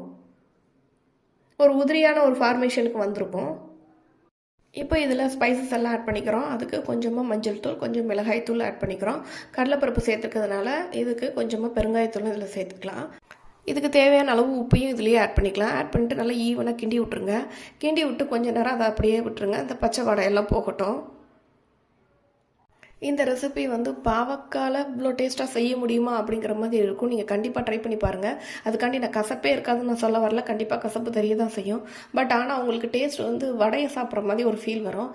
இது பிச்சு போட்ட பருப்பு வடை மாதிரி இருக்கணும் வைங்களேன். ரொம்பவே சூப்பராக இருக்கும். இப்போ நான் தேங்காய் சீரகம் அரைச்சி வச்சுருக்கிறேன். அதையும் அதை ஆட் பண்ணிக்கிறேன். ஆட் பண்ணிவிட்டு ஈவனாக கிண்டி விட்ருங்க. தேங்காய் போட்டிங்கன்னா அடுத்த 2 நிமிஷத்தில் நீங்கள் சுவிட்ச் ஆஃப் பண்ணிடலாம். சூப்பரான பாவக்காய் பிட்லா ரெடி. இது நீங்கள் பாவக்காய் பருப்பு சிலின்னு கூட சொல்லலாம். பாருங்கள், இந்த மாதிரியான டெக்ஸ்சரில் வரணும். பார்க்குறதுக்கு பருப்புடைய பிச்சு போட்ட மாதிரி இருக்கா? இந்த மாதிரி தாங்க டேஸ்ட்டும் நல்லாயிருக்கும். மறக்காமல் ட்ரை பண்ணி பாருங்கள். பிடிச்சிருந்தா கமெண்ட் செக்ஷனில் சொல்லுங்கள். மறக்காமல் நம்ம சேனலை சப்ஸ்கிரைப் பண்ணிக்கோங்க. தேங்க்ஸ் ஃபார் வாட்சிங். எல்லாருக்கும் வணக்கம். இன்றைக்கி கோவக்காய் ஃப்ரை எப்படி செய்கிறதுன்னு பார்க்கலாம். அதுக்கு அடுப்பில் ஒரு கடாயை எடுத்து வச்சுக்கிறேன். அதில் கொஞ்சமாக ஆயில் சேர்த்துக்கோங்க. இரும்பு கடாயாக இருந்தால் இன்னும் நல்லாயிருக்கும் ஃப்ரைக்கு. ஆயில் சூடாகட்டும். சூடானதுக்கப்புறமா கடுகு உளுந்தம்பருப்பு போட்டு தாளிச்சிக்கலாம். கடுகு பொரிஞ்சதுக்கப்புறமா டேரெக்டாக கட் பண்ணி வச்சுருக்க கோவக்காவே நம்ம ஆட் பண்ணிட வேண்டியதான். கோவக்காய் வந்து இந்த மாதிரி தின் ஸ்லைசஸாக கட் பண்ணியிருக்கிறேன். பெருசு பெருசாக கட் பண்ணியிருந்தீங்க அப்படின்னா சட்டுன்னு உள்ளே வேகாது, உப்பு காரம் இறங்காது. அதனால் இந்த மாதிரி தின் ஸ்லைஸாக கட் பண்ணிவிட்டு இதை நல்லா அந்த ஆயிலெல்லாம் இதில் படுற மாதிரி ஒரு கோட் நல்லா கிண்டி விட்டுக்கோங்க. ஒரு கோட் கிண்டி விட்டதுக்கப்புறமா நம்ம மசாலா பொடியெல்லாம் சேர்த்துடலாம். தேவையான அளவு மஞ்சத்தூள், கொஞ்சம் மிளகாய்த்தூள் உங்கள் காரத்துக்கு தகுந்தாப்பில் போட்டுக்கோங்க. தனியாத்தூள் கொஞ்சமாக, அப்புறம் கரம் மசாலா தூள் இவ்வளவும் ஆட் பண்ணிவிட்டு கடைசியாக தேவையான அளவு உப்பையும் சேர்த்துட்டு மறுபடியும் ஃபுல்லாக கிண்டி விட்டுருங்க. இந்த உப்பு காரம் எல்லாம் ஈவனாக எல்லா காய்கறிகளிலும் படுற மாதிரி சமமாக நல்லா கிண்டி விட்டுறணும். கிண்டி விட்டுட்டு ஒரு லிட்டை போட்டு மூடி வச்சிட வேண்டியதாங்க. இதுக்கு நம்ம தண்ணி எதுவுமே ஆட் பண்ண போகிறதில்ல. தண்ணி ஆட் பண்ணால் கொஞ்சம் சாகியான மாதிரி இருக்கும். இது ஃப்ரை கொஞ்சம் தனித்தனியாக இருந்தால் தான் நல்லாயிருக்கும். இந்த மசாலா பொடி எல்லாம் தான் நீங்கள் ஆட் பண்ணி செய்யணும் அப்படிங்கிற அவசியம் கூட இல்லை. வெறும் மஞ்சத்தூள், மிளகாத்தூள், உப்பு மட்டுமே போட்டு செய்யலாம். அதுவுமே டேஸ்ட் ரொம்ப நல்லாயிருக்கும். உருளைக்கிழங்கெல்லாம் நம்ம வறுப்போம் இல்லையா, அந்த மாதிரி செய்யலாம். நான் இன்னைக்கு கொஞ்சம் டேஸ்ட் டிஃப்ரெண்ட்டாக இருக்கட்டுமே கொஞ்சம் ஸ்பைசஸான ஆட் பண்ணி நான் செஞ்சுருக்கிறேன். அவ்வளோதாங்க. எல்லாத்தையும் கிண்டிட்டு இந்த மாதிரி ஒரு லிட்டை போட்டு க்ளோஸ் பண்ணிக்கோங்க. நடுவில் கிண்டி விட்டுக்கோங்க. தண்ணி சேர்க்காதனால அடிப்பிடிக்க வாய்ப்பு இருக்குது. இன்னுமே கொஞ்சம் ஃப்ரை ஆகட்டும். இந்த மாதிரி ஃப்ரை ஆகணுன்னே நம்ம இதை ஸ்டவ்வை ஆஃப் பண்ணிக்கலாம். நான் வந்து என்கிட்ட கருவேப்பிலை இட்லி பொடி இருந்தது, கொஞ்சம் ஆட் பண்ணியிருக்கேன். அது கொஞ்சம் எக்ஸ்ட்ராவாக ஃப்ளேவர் கொடுக்கும், நல்லாயிருக்கும் டேஸ்ட்டும். இது கம்ப்ளீட்லி ஆப்ஷனல். உங்களுக்கு விருப்பப்பட்டால் நீங்கள் சேர்த்துக்கலாம். கருவேப்பிலை இட்லி பொடி இல்லைன்னா கூட வெறும் இட்லி பொடி கூட சேர்த்துக்கோங்க. கொஞ்சம் நல்லா சுருக்குன்னு காரசாரமாக சூப்பராக இருக்கும். இப்போ கோவக்காய் ஃப்ரை ரெடி ஆயிடுச்சுங்க. தயிர் சாதம், சாம்பார் சாதம், ரச சாதமோட டேஸ்ட் ரொம்ப அட்டகாசமாக இருக்கும். இன்னைக்கு ஒரு கிழங்கு பொரியல் தான் பார்க்க போகிறோம். இந்த கிழங்கு தான் சிறுகிழங்கு. இது நிறைய பேருக்கு தெரிஞ்சிருக்கும், தெரியாதவங்களுக்காண்டி சொல்கிறேன். இந்த கிழங்கு வந்து சீசனல் டைமிங்கில் தான் கிடைக்கும். கார்த்திகை, மார்கழி, தை, மாசி இந்த 4 மாதங்களில் மட்டும் தான் நீங்கள் வாங்க முடியும். இந்த கிழங்கெல்லாம் சேர்த்து தான் நாங்கள் பொங்கல் அன்னைக்கு அவியெல்லாம் வைப்போம். மறுநாள் செய்கிற அந்த பொங்கல் சுண்டக்கறின்னு சொல்லுவாங்கள்ல, காய் குழம்பு எல்லாம் சேர்த்து போடுவாங்கள்ல, அந்த சுண்டக்கறிக்கு ஒரு ஃப்ளேவர் கொடுக்குறதே இந்த கிழங்கு தான். இந்த கிழங்கு வந்து க்ளீன் பண்ணுற மெத்தட் நிறைய இருக்குது. சிலர் வந்து டேரெக்டாக ஸ்கின்னை பீல் பண்ணுவாங்க, அது ரொம்ப கஷ்டமான மெத்தடு. இது வந்து நான் வந்து கிழங்கு கொஞ்சம் நேரம் ஊற போட்டிருக்கிறேன். ஏன்னா இதில் நிறைய மண் இருக்கும். ஸோ அதனால் கொஞ்சம் ஊற போட்டு நீங்கள் இந்த மாதிரி கசக்கி கழுவுனீங்க அப்படின்னா மண்ணெல்லாம் இந்த மாதிரி செட்டில் ஆகிடும். ஒரு 3 to 4 டைம்ஸ் அந்த மண் கம்ப்ளீட்டாக போகிற அளவுக்கு நீங்கள் கழுவி எடுத்துக்கோங்க. கழுவுனதுக்கப்புறமா குக்கரில் போட்டு, சின்ன கிழங்காக இருந்ததுன்னா ஒரு விசில் போதும். கொஞ்சம் பெரிய சைஸ் கிழங்காக இருந்துச்சு அப்படின்னா நீங்கள் 2 விசில் வச்சா போதும். அதுக்கு மேலே நீங்கள் குக்கர் வைக்க வேண்டாம், டக்குன்னு ஆஃப் பண்ணிடுங்க. இப்போ இது விசில் விட்டதுக்கப்புறமா இது எப்படி பண்ணுறதுன்னு பார்க்கலாம். இந்த கிழங்கு பொரியல்லாம் வந்து சாம்பார் சாதம், ரசம் சாதம் இதோட வச்சு சாப்பிட்றப்போ ரொம்ப நல்லாயிருக்கும். இப்போ பாருங்கள், இது நல்லா குக் ஆகிடுச்சு. ஒரு விசில் வந்து நான் ஆஃப் பண்ணி எடுத்துட்டேன், சின்ன கிழங்கா இருக்கிறதுனால. இப்போ நான் உங்களுக்கு ஸ்கின் பீல் பண்ணி காட்டுறேன். ஒரு கையால் நீங்கள் எடுத்தாலே டக்குன்னு உறிஞ்சி வந்துடும். அந்த அளவுக்கு ரொம்ப ஈஸியான மெத்தட் இது. ஒரு கையை வச்சு நான் இப்படி நகட்டின உடனே தோல் எவ்வளோ அழகாக கலந்து வந்துடுது பாருங்கள். இந்த மாதிரி கிழங்கெல்லாம் உரிச்சு எடுத்துக்கலாம். உரிச்சு எடுத்ததுக்கப்புறமா இதுக்கு தேவையான வெங்காயம்லாம் நம்ம கட் பண்ணி வச்சுக்கலாம். நான் இன்னைக்கு ஒரு பெரிய வெங்காயம் எடுத்து கட் பண்ணி வச்சுருக்கிறேங்க. ஒரு பெரிய வெங்காயமும் கொஞ்சம் கருவேப்பிலையும் எடுத்து வச்சுருக்கிறேன். இந்த மாதிரி எல்லா கிழங்கையும் நான் உரிச்சு வச்சுட்டேன். சின்ன சைஸ் கிழங்காய் இருந்துச்சு அப்படின்னா நீங்கள் முழுசாகவே போட்டுக்கலாம்.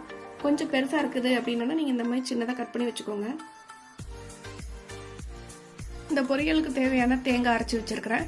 இதில் தேங்காய், 2 சின்ன வெங்காயம், 2 சின்ன பல் பூண்டு, காரத்துக்கு தகுந்தாப்புல ஒரு வரமிளகா, கொஞ்சம் சீரகம், இதெல்லாம் தண்ணி விடாமல் இந்த மாதிரி திருன்னு அரைச்சி வச்சுக்கோங்க.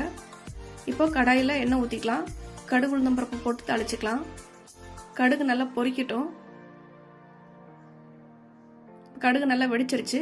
இதில் வெங்காயம் கட் பண்ணி வச்சுருக்கோம் இல்லையா, அதை சேர்த்துக்கலாம். இதை நல்லா வதக்கி விட்ருங்க. இப்போ அதில் கருவேப்பிலையும் ஆட் பண்ணிக்கிறேன். இதையும் நல்லா வதக்கி விட்டுட்டு இப்போ உரிச்சு வச்சு கட் பண்ணி வச்சுருக்கோம் இல்லையா, அந்த சிறுகிழங்க இதில் ஆட் பண்ணிக்கோங்க. இதை சேர்த்து நல்லா அந்த எண்ணெயில் ஒரு கோட் வர்ற மாதிரி நல்லா டாஸ் பண்ணி விடுங்க. அதில் கொஞ்சமாக மஞ்சள் தூள், மிளகாத்தூள் ஆட் பண்ண தேவையில்லை. ஏற்கனவே நம்ம தேங்காவோட வரமிளகா போட்டு அரைச்சிருக்கிறோம். உங்களுக்கு காரம் பத்தலைன்னா வேணால் கொஞ்சமாக சேர்த்துக்கோங்க. இப்போ இதுக்கு தேவையான உப்பு போட்டு நல்லா மிக்ஸ் பண்ணிக்கலாம். இந்த தேங்காவோட பச்சை வாடை போகிற வரைக்கும் நம்ம நல்லா மிக்ஸ் பண்ணி விட்டுக்கணும்.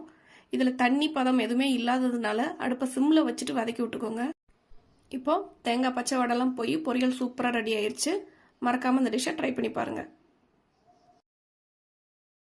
இன்றைக்கி வாங்க சூப்பரான ஒரு உருளைக்கிழங்கு மசாலா எப்படி செய்கிறதுன்னு பார்க்கலாம். இதுக்கு கடாயில் கொஞ்சமாக எண்ணெய் ஊற்றிக்கோங்க. எண்ணெய் நல்லா சூடானதும் இதில் கடுகு உளுந்தம் பருப்பு போட்டு தாளிச்சிக்கலாம். கடுகு உளுந்தம் பருப்பு வெடித்ததுக்கப்புறமா கொஞ்சமாக சீரகம், கொஞ்சமாக சோம்பு, இது ரெண்டையுமே ஆட் பண்ணிக்கோங்க. நல்லா வாசனையாக இருக்கும். இப்போ இதெல்லாம் நல்லா பொரியட்டும். பொரிஞ்சதுக்கப்புறமா இதில் கொஞ்சமாக இஞ்சி சேர்த்துருக்கிறேன். உருளைக்கிழங்குங்கிறதுனால வாய்வுக்காண்டி நான் இஞ்சி சேர்த்துக்கிறேன். அதோட 2 பச்சை மிளகாய் இந்த மாதிரி நீட்டு வாக்கில் கீறி அதில் ஆட் பண்ணிக்கோங்க. கொஞ்சமாக கருவேப்பிலையும் சேர்த்துக்கலாம்.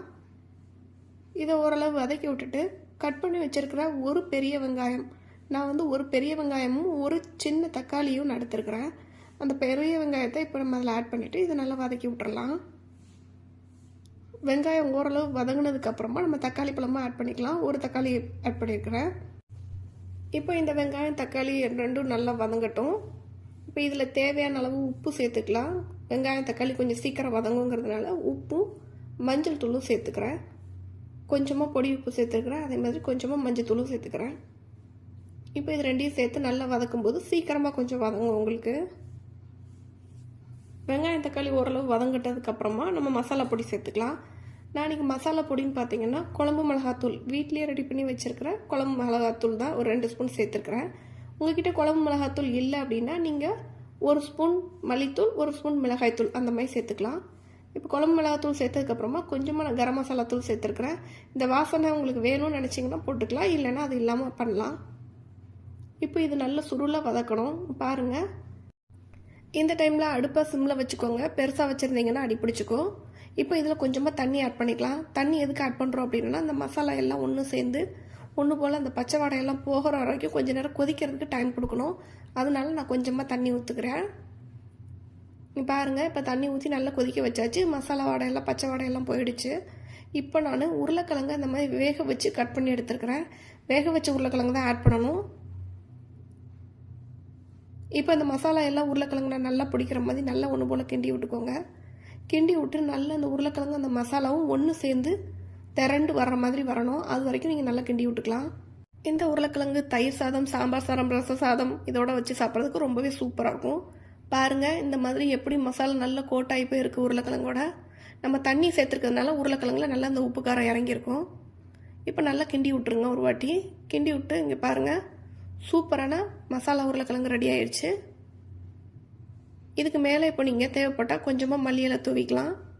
மல்லி இலை தூவி சூப்பராக சுட சுட சர்வ் பண்ணலாம். இன்னைக்கு பாவக்காயில் ஒரு சூப்பரான ஒரு டிஷ் பார்க்க போகிறோம். பாவக்காய் பிட்லா. அதுக்கு பாவக்காய் இந்த மாதிரி கட் பண்ணி வச்சுக்கோங்க.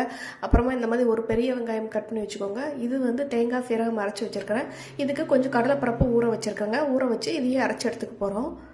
இப்போ அடுப்பில் கடாய் வச்சு கொஞ்சமாக ஆயில் விட்டு அதில் கடுகு உளுந்தம்பருப்பு போட்டு பொரிய விட்டுடலாம்.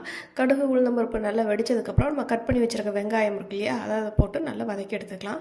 அது கூடவே கருவேப்பிலையும் சேர்த்து ஆட் பண்ணிக்கிறேன் நான். இது ரெண்டையுமே நல்லா வதக்கி விட்ருங்க. வெங்காயம் ரொம்ப நேரம் வதங்கணும்னு அவசியம் இல்லை. ஓரளவு வெங்காயம் வதங்கி இருக்கிறதுக்கு முன்னாடியே நம்ம வந்து இந்த பாவக்காவை சேர்த்துடலாம்.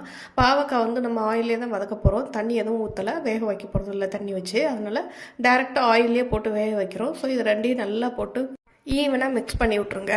இப்போ இதை ஒரு லிட்டை போட்டு க்ளோஸ் பண்ணிக்கலாம். கொஞ்சம் நேரத்துக்கு அப்புறம் நடுவில் வந்து நீங்கள் ஓப்பன் பண்ணி பார்த்துக்கணும். ஏன்னா தண்ணி ஊற்றலை, அந்த காயோட வேர்த்து வரக்கூடிய தண்ணியில் தான் அது வேகுது. ஸோ நடுவில் நீங்கள் கிண்டி விட்டுக்கோங்க. இந்த மாதிரி இது இன்னும் கொஞ்சம் கலர் மாறணும். இங்கே பாருங்கள், இந்த மாதிரி கலர் மாறிடுச்சு. உங்களுக்கு ஃபஸ்ட்டு போட்டதுக்கும் இப்போ போட்டதுக்கும் நிறைய சேஞ்சஸ் இருக்கும்னு நினைக்கிறேன். இப்போ வந்து நான் கடலைப்பருப்பு வந்து இந்த மாதிரி குறைன்னு அரைச்சி வச்சுருக்கிறேன். அதை அதில் ஆட் பண்ணிக்கிறேன். தண்ணி எதுவுமே ஊற்றாமல் கடலைப்பருப்பை நான் அரைச்சி வச்சுருக்கிறேங்க. அதை போட்டுட்டு இதை வந்து ஆக்சுவலாக நீங்கள் தனியாக இட்லி கொப்பரையில் போட்டு கூட வேக வச்சுட்டு நீங்கள் இதில் ஆட் பண்ணலாம். ஆனால் நான் இதை டேரெக்டாக தான் ஆட் பண்ணுறேன். இந்த மாதிரி இதுலேயே வேகணும்னா நீங்கள் இந்த மாதிரி ஈவனாக கொஞ்சம் ஸ்ப்ரெட் பண்ணி விட்ருங்க. அப்போ தான் ஹீட் எல்லா பக்கமும் போய் ஈவனாக அந்த கடலைப்பருப்பு சீக்கிரமாக வேகும். இந்த மாதிரி சமப்படுத்தி விட்டுட்டு நீங்கள் மறுபடியும் இதை க்ளோஸ் பண்ணி வச்சிடலாம். கொஞ்ச நேரத்துக்கு அப்புறம் நீங்கள் எடுத்து பார்த்தீங்கன்னா இந்த மாதிரி கொஞ்சம் கெட்டியாக இருக்கும். ஸோ அந்த கெட்டிகளாக இருக்கிறதால நீங்கள் உடச்சி விட்டீங்கன்னா அது ஓரளவு அதுக்குள்ளேயும் வெந்திருக்கும். ஒரு உதிரியான ஒரு ஃபார்மேஷனுக்கு வந்திருக்கும். இப்போ இதில் ஸ்பைசஸ் எல்லாம் ஆட் பண்ணிக்கிறோம். அதுக்கு கொஞ்சமாக மஞ்சள் தூள், கொஞ்சம் மிளகாய் தூள் ஆட் பண்ணிக்கிறோம். கடலைப்பருப்பு சேர்த்துக்கிறதுனால இதுக்கு கொஞ்சமாக பெருங்காயத்தூள் இதில் சேர்த்துக்கலாம். இதுக்கு தேவையான அளவு உப்பையும் இதுலேயே ஆட் பண்ணிக்கலாம். ஆட் பண்ணிட்டு நல்லா ஈவனாக கிண்டி விட்டுருங்க. கிண்டி விட்டு கொஞ்சம் நேரம் அதை அப்படியே விட்டுருங்க. அந்த பச்சை வாடையெல்லாம் போகட்டும். இந்த ரெசிபி வந்து பாவக்கால இவ்வளோ டேஸ்ட்டாக செய்ய முடியுமா அப்படிங்கிற மாதிரி இருக்கும். நீங்கள் கண்டிப்பாக ட்ரை பண்ணி பாருங்கள். அதுக்காண்டி நான் கசப்பே இருக்காதுன்னு நான் சொல்ல வரல. கண்டிப்பாக கசப்பு தெரிய தான் செய்யும். பட் ஆனால் உங்களுக்கு டேஸ்ட் வந்து வடையை சாப்பிட்ற மாதிரி ஒரு ஃபீல் வரும். இது வந்து பிச்சு போட்ட பருப்பு வடை மாதிரி இருக்கணும் வைங்களேன். ரொம்பவே சூப்பராக இருக்கும். இப்போ நான் தேங்காய் சீரகம் அரைச்சி வச்சிருக்கிறேன். அதையும் இதை ஆட் பண்ணிக்கிறேன். ஆட் பண்ணிவிட்டு ஈவனாக கிண்டி விட்ருங்க. தேங்காய் போட்டிங்கன்னா அடுத்த 2 நிமிஷத்தில் நீங்கள் சுவிட்ச் ஆஃப் பண்ணிடலாம். சூப்பரான பாவக்காய் பிட்லா ரெடி. இது நீங்கள் பாவக்காய் பருப்பு சிலின்னு கூட சொல்லலாம். பாருங்கள், இந்த மாதிரியான டெக்ஸ்சரில் வரணும். பார்க்குறதுக்கு பருப்பு உடைய பிச்சு போட்ட மாதிரி இருக்கா? இந்த மாதிரி தாங்க டேஸ்ட்டும் நல்லாயிருக்கும். மறக்காமல் ட்ரை பண்ணி பாருங்கள். இன்றைக்கி முருங்கைக்காய் வச்சு ஒரு சூப்பரான ஒரு பொரியல் எப்படி செய்யுதுன்னு பார்க்கலாம். இது சீசன் டைம்ங்கிறதுனால முருங்கைக்காய் நிறைய இருக்குங்கிறதுனால நம்ம இந்த மாதிரி பொரியல் செஞ்சு சாப்பிட்லாம். அதுக்கு ஒரு பாத்திரத்தில் தண்ணி வச்சுக்கோங்க. நல்லா சூடானதுக்கப்புறமா அதில் கொஞ்சம் உப்பு, மஞ்சள் தூள், மிளகாய் தூள் போட்டு நல்லா கிண்டி விட்ருங்க. இப்போ அந்த கொதித்து சூடாக இருக்கிற அந்த தண்ணியில் கட் பண்ணி கழுவி வச்சுருக்க இந்த முருங்கைக்காவை நம்ம அதில் சேர்த்துறோம். சேர்த்து நல்லா கிண்டி விட்டுட்டு ஒரு மூடி போட்டு மூடி வச்சுருங்க. இது நல்லா அதில் வெந்து அதோட கலர் மாறி வரணும். அது வரைக்கும் இது நல்லா வேக விட்டுருங்க. ரொம்ப வேக விட்டீங்க அப்படின்னா குச்சி குச்சியாக குழஞ்சி போயிடும். ஸோ அதனால் இது வெந்த பதம் இருக்கணும். இங்கே பாருங்கள், இந்த மாதிரி இருந்தால் கூட ஓகே தான். இன்னும் கொஞ்சம் வேகட்டும். அதுக்குள்ளார இதுக்கு தேவையான தேங்காய் அரைப்பு நம்ம வந்து அரைச்சிடலாம். தேங்காய், கொஞ்சம் சின்ன வெங்காயம், கொஞ்சம் சீரகம், இது 3 மிக்சியில் போட்டு நல்லா குறைன்னு அரைச்சிக்கோங்க. இப்போ இது வெந்துருச்சு. இதை வடித்து எடுத்துக்கலாம். இப்போ அடுப்பில் கடாய் வச்சு கொஞ்சமாக ஆயில் விட்டு கடுகு, உளுந்தம் பருப்பு போட்டு தாளிச்சிட்டு கொஞ்சம் கருவேப்பிலையும் போட்டு தாளிச்சிக்கலாம். அப்புறமா ஒரு பெரிய வெங்காயம் ஒன்று நான் கட் பண்ணி வச்சுருக்கிறேன். அதையும் சேர்த்துட்டு நம்ம வேக வச்சு வடிகட்டி வச்சுருக்கோம் இல்லையா, அந்த முருங்கைக்காயெல்லாம் இதில் சேர்த்துக்க போகிறோம். முருங்கைக்காயில் சேர்த்துட்டு நம்ம லைட்டாக ஒரு மாதிரி கிண்டி விடுங்க.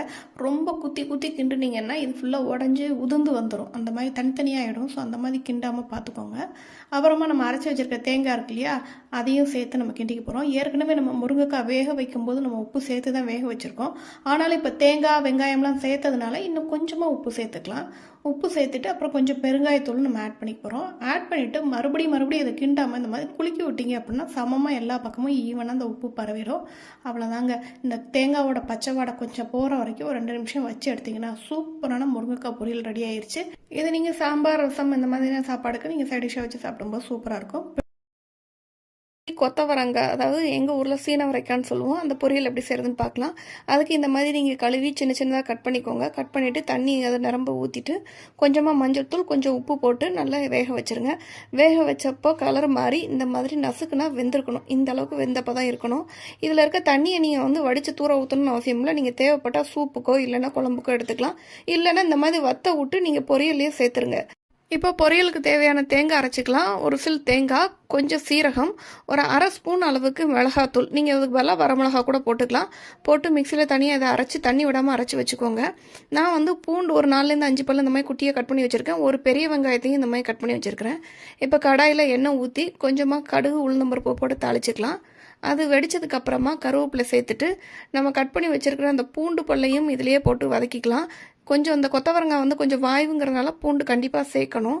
அதுக்கப்புறமா இதிலே நம்ம கட் பண்ணி வச்சுருக்கிற பெரிய வெங்காயம் இருக்கு இல்லையா, அதையும் இதில் சேர்த்து நல்லா வதக்கி விட்ருங்க. வதக்கிட்டு நம்ம வேக வச்சு எடுத்து வச்சுருக்கிற அந்த கொத்தவரங்காவை இதில் தட்டிடலாம். தட்டி கொஞ்சம் தண்ணி இருந்ததுன்னா நீங்கள் இந்த தண்ணியோட கூட சேர்த்துருங்க. நீங்கள் வதக்கிறப்போ கொஞ்சம் அந்த தண்ணி நல்லா சுண்டி அதுவே இழுத்துக்கும். ஸோ இந்த மாதிரி நீங்கள் கிண்டி விட்டுட்டு தண்ணி நல்லா உறிஞ்சதுக்கு அப்புறமா நம்ம அரைச்சி வச்சுருக்க அந்த தேங்காய், சீரகம், அப்புறம் கொஞ்சம் மிளகாத்தூள் போட்டு அரைச்சி வச்சுருக்கிற அந்த தேங்காய் கலவையை வந்து நம்ம அதில் சேர்த்துக்க போகிறோம். உப்பு இந்த டைமில் நீங்கள் தேவைன்னா அதில் ஆட் பண்ணிக்கலாம். அவ்வளோதாங்க.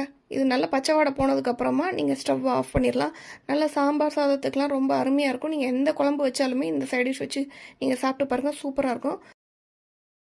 பீர்க்கங்காய் கூட்டு எப்படி செய்கிறதுன்னு பார்க்கலாம். அதுக்கு ஒரு குக்கரில் ஒரு கைப்பிடி அளவு துவரம்பருப்பு, கொஞ்சம் கடலைப்பருப்பு ரெண்டையும் நல்லா குக்கரில் நீங்கள் கழுவி வேக வச்சு விசில் போட்டு எடுத்துக்கோங்க. ஒரு கடாயில் கொஞ்சமாக எண்ணெய் விட்டு அதில் கடுகு, சீரகம் போட்டு வெடிக்க விட்டுருங்க. கடுகு நல்லா வெடித்ததுக்கப்புறமா நீங்கள் அதில் ஒரு பெரிய வெங்காயம் ஆட் பண்ணியிருக்கிறேன் கட் பண்ணி, அதையும் சேர்த்துட்டு நல்லா வதக்கி விட்ருங்க. இது நல்லா ஓரளவு வதங்கட்டும். வதங்கினதுக்கப்புறமா ஒரு மீடியம் சைஸ் தக்காளி பழத்தை குட்டி குட்டியாக கட் பண்ணி அதையும் சேர்த்துக்கோங்க. இது ரெண்டையும் சேர்த்து நல்லா வதக்கிட்டே இருங்க. ஓரளவு இது வதங்கட்டும். வதங்கினதுக்கப்புறமா நீங்கள் கொஞ்சம் கருவேப்பிலை, அப்புறமா பீர்க்கங்காய் வந்து ரொம்ப தொலியை வந்து ரொம்ப ஸ்க்ராப் பண்ணி எடுக்காமல் லைட்டாக மேல் தோலில் இருக்க சொரசொரப்பை மட்டும் நீங்கள் எடுத்துகிட்டு இந்த மாதிரி பீசஸாக கட் பண்ணி அப்படியே டேரெக்டாக ஆட் பண்ணிக்கலாம். ஆட் பண்ணிவிட்டு இது நல்லா கிண்டி விட்ருங்க. கிண்டி விட்டதுக்கப்புறமா இதுக்கு தேவையான அளவு உப்பு சேர்த்துக்கலாம். உப்பு சேர்த்துட்டு கொஞ்சமாக மஞ்சள் பொடி, அப்புறமா குழம்பு மிளகாய்த்தூள் இருந்தால் குழம்பு மிளகாய்த்தூள் சேர்க்கலாம். அப்படி இல்லைன்னா நீங்கள் வந்து காரத்தூளே நீங்கள் சேர்த்துக்கலாம். இதையும் ரெண்டையும் சேர்த்து நல்லா கிண்டி விட்ருங்க. அந்த உப்பு காரம் எல்லாம் காயில் நல்லா பிடிக்கணும். அந்தளவுக்கு நல்லா கிண்டி விட்டுட்டு அதுக்கப்புறமா இது வேக வைக்கிறதுக்காண்டி கொஞ்சமாக தண்ணி ஆட் பண்ணிக்கலாம். தண்ணி ஆட் பண்ணி நல்லா கிண்டி விட்டுட்டு ஒரு லிட்டை போட்டு நீங்கள் க்ளோஸ் பண்ணி வச்சுருங்க. ஒரு 5 to 10 மினிட்ஸில் இது நீர்க்காய்ங்கிறதுனால சீக்கிரமாக வெந்துடும். காய் நல்லா வேகட்டும். இப்போ நீங்கள் ஓப்பன் பண்ணி பார்த்தீங்கன்னா காய் நல்லா வெந்திருக்கும். வெந்ததுக்கப்புறமா நம்ம ஃபஸ்ட்டு சொன்னேன் இல்லையா, துவரம் பருப்பும் கடலைப்பருப்பும் குக்கரில் போட்டு வேக வச்சுக்கோங்கன்னு சொல்லிட்டு, அந்த வேக வச்ச பருப்பு அந்த தண்ணியோடு சேர்த்து நீங்கள் இதில் ஆட் பண்ணிக்கோங்க. ஆட் பண்ணிவிட்டு நல்லா கிண்டி விட்ருங்க. நல்லா கிண்டி விட்டதுக்கப்புறமா நீங்கள் வந்து தேங்காய் துருவல் நான் சேர்த்துருக்கேன். நீங்கள் வேணும்னா தேங்காவை அரைச்சி கூட நீங்கள் சேர்த்துக்கலாம். தேங்காய் துருவல் சேர்த்து ஒரு 5 நிமிஷம் லேசாக கொதிக்க விட்டுட்டு அதுக்கப்புறமா நீங்கள் ஸ்டவ் ஆஃப் பண்ணிடலாம். நல்ல சூடான சாதத்தில் இந்த கூட்டை அப்படியே போட்டு கூட பிசைஞ்சு சாப்பிட்லாம். ரொம்பவே சூப்பராக இருக்கும். இல்லை அப்படின்னா நீங்கள் வந்து காரக்குழம்பு அப்புறம் புளிக்குழம்பு இதுக்கெல்லாம் வந்து நீங்கள் சைட் டிஷ்ஷாக வச்சு சாப்பிட்லாம். ரொம்பவே நல்லாயிருக்கும். இன்னும் கொஞ்சம் நீங்கள் ஸ்பைசஸ் ஆட் பண்ணி போட்டிங்க அப்படின்னா நீங்கள் ஈவன் தோசை இட்லி கூட நீங்கள் ட்ரை பண்ணி பார்க்கலாம். ரொம்பவே நல்லாயிருக்கும். இந்த ஸ்டேஜில் நீங்கள் ஆஃப் பண்ணிக்கலாம். இல்லை இன்னும் கொஞ்சம் தண்ணி வற்றின பிறகு கூட நீங்கள் ஆஃப் பண்ணிக்கலாம். மறக்காமல் இந்த டிஷ்ஷை ட்ரை பண்ணி பாருங்கள். பிடிச்சிருந்தா சப்ஸ்கிரைப் பண்ணுங்கள். தேங்க்ஸ் ஃபார் வாட்சிங்.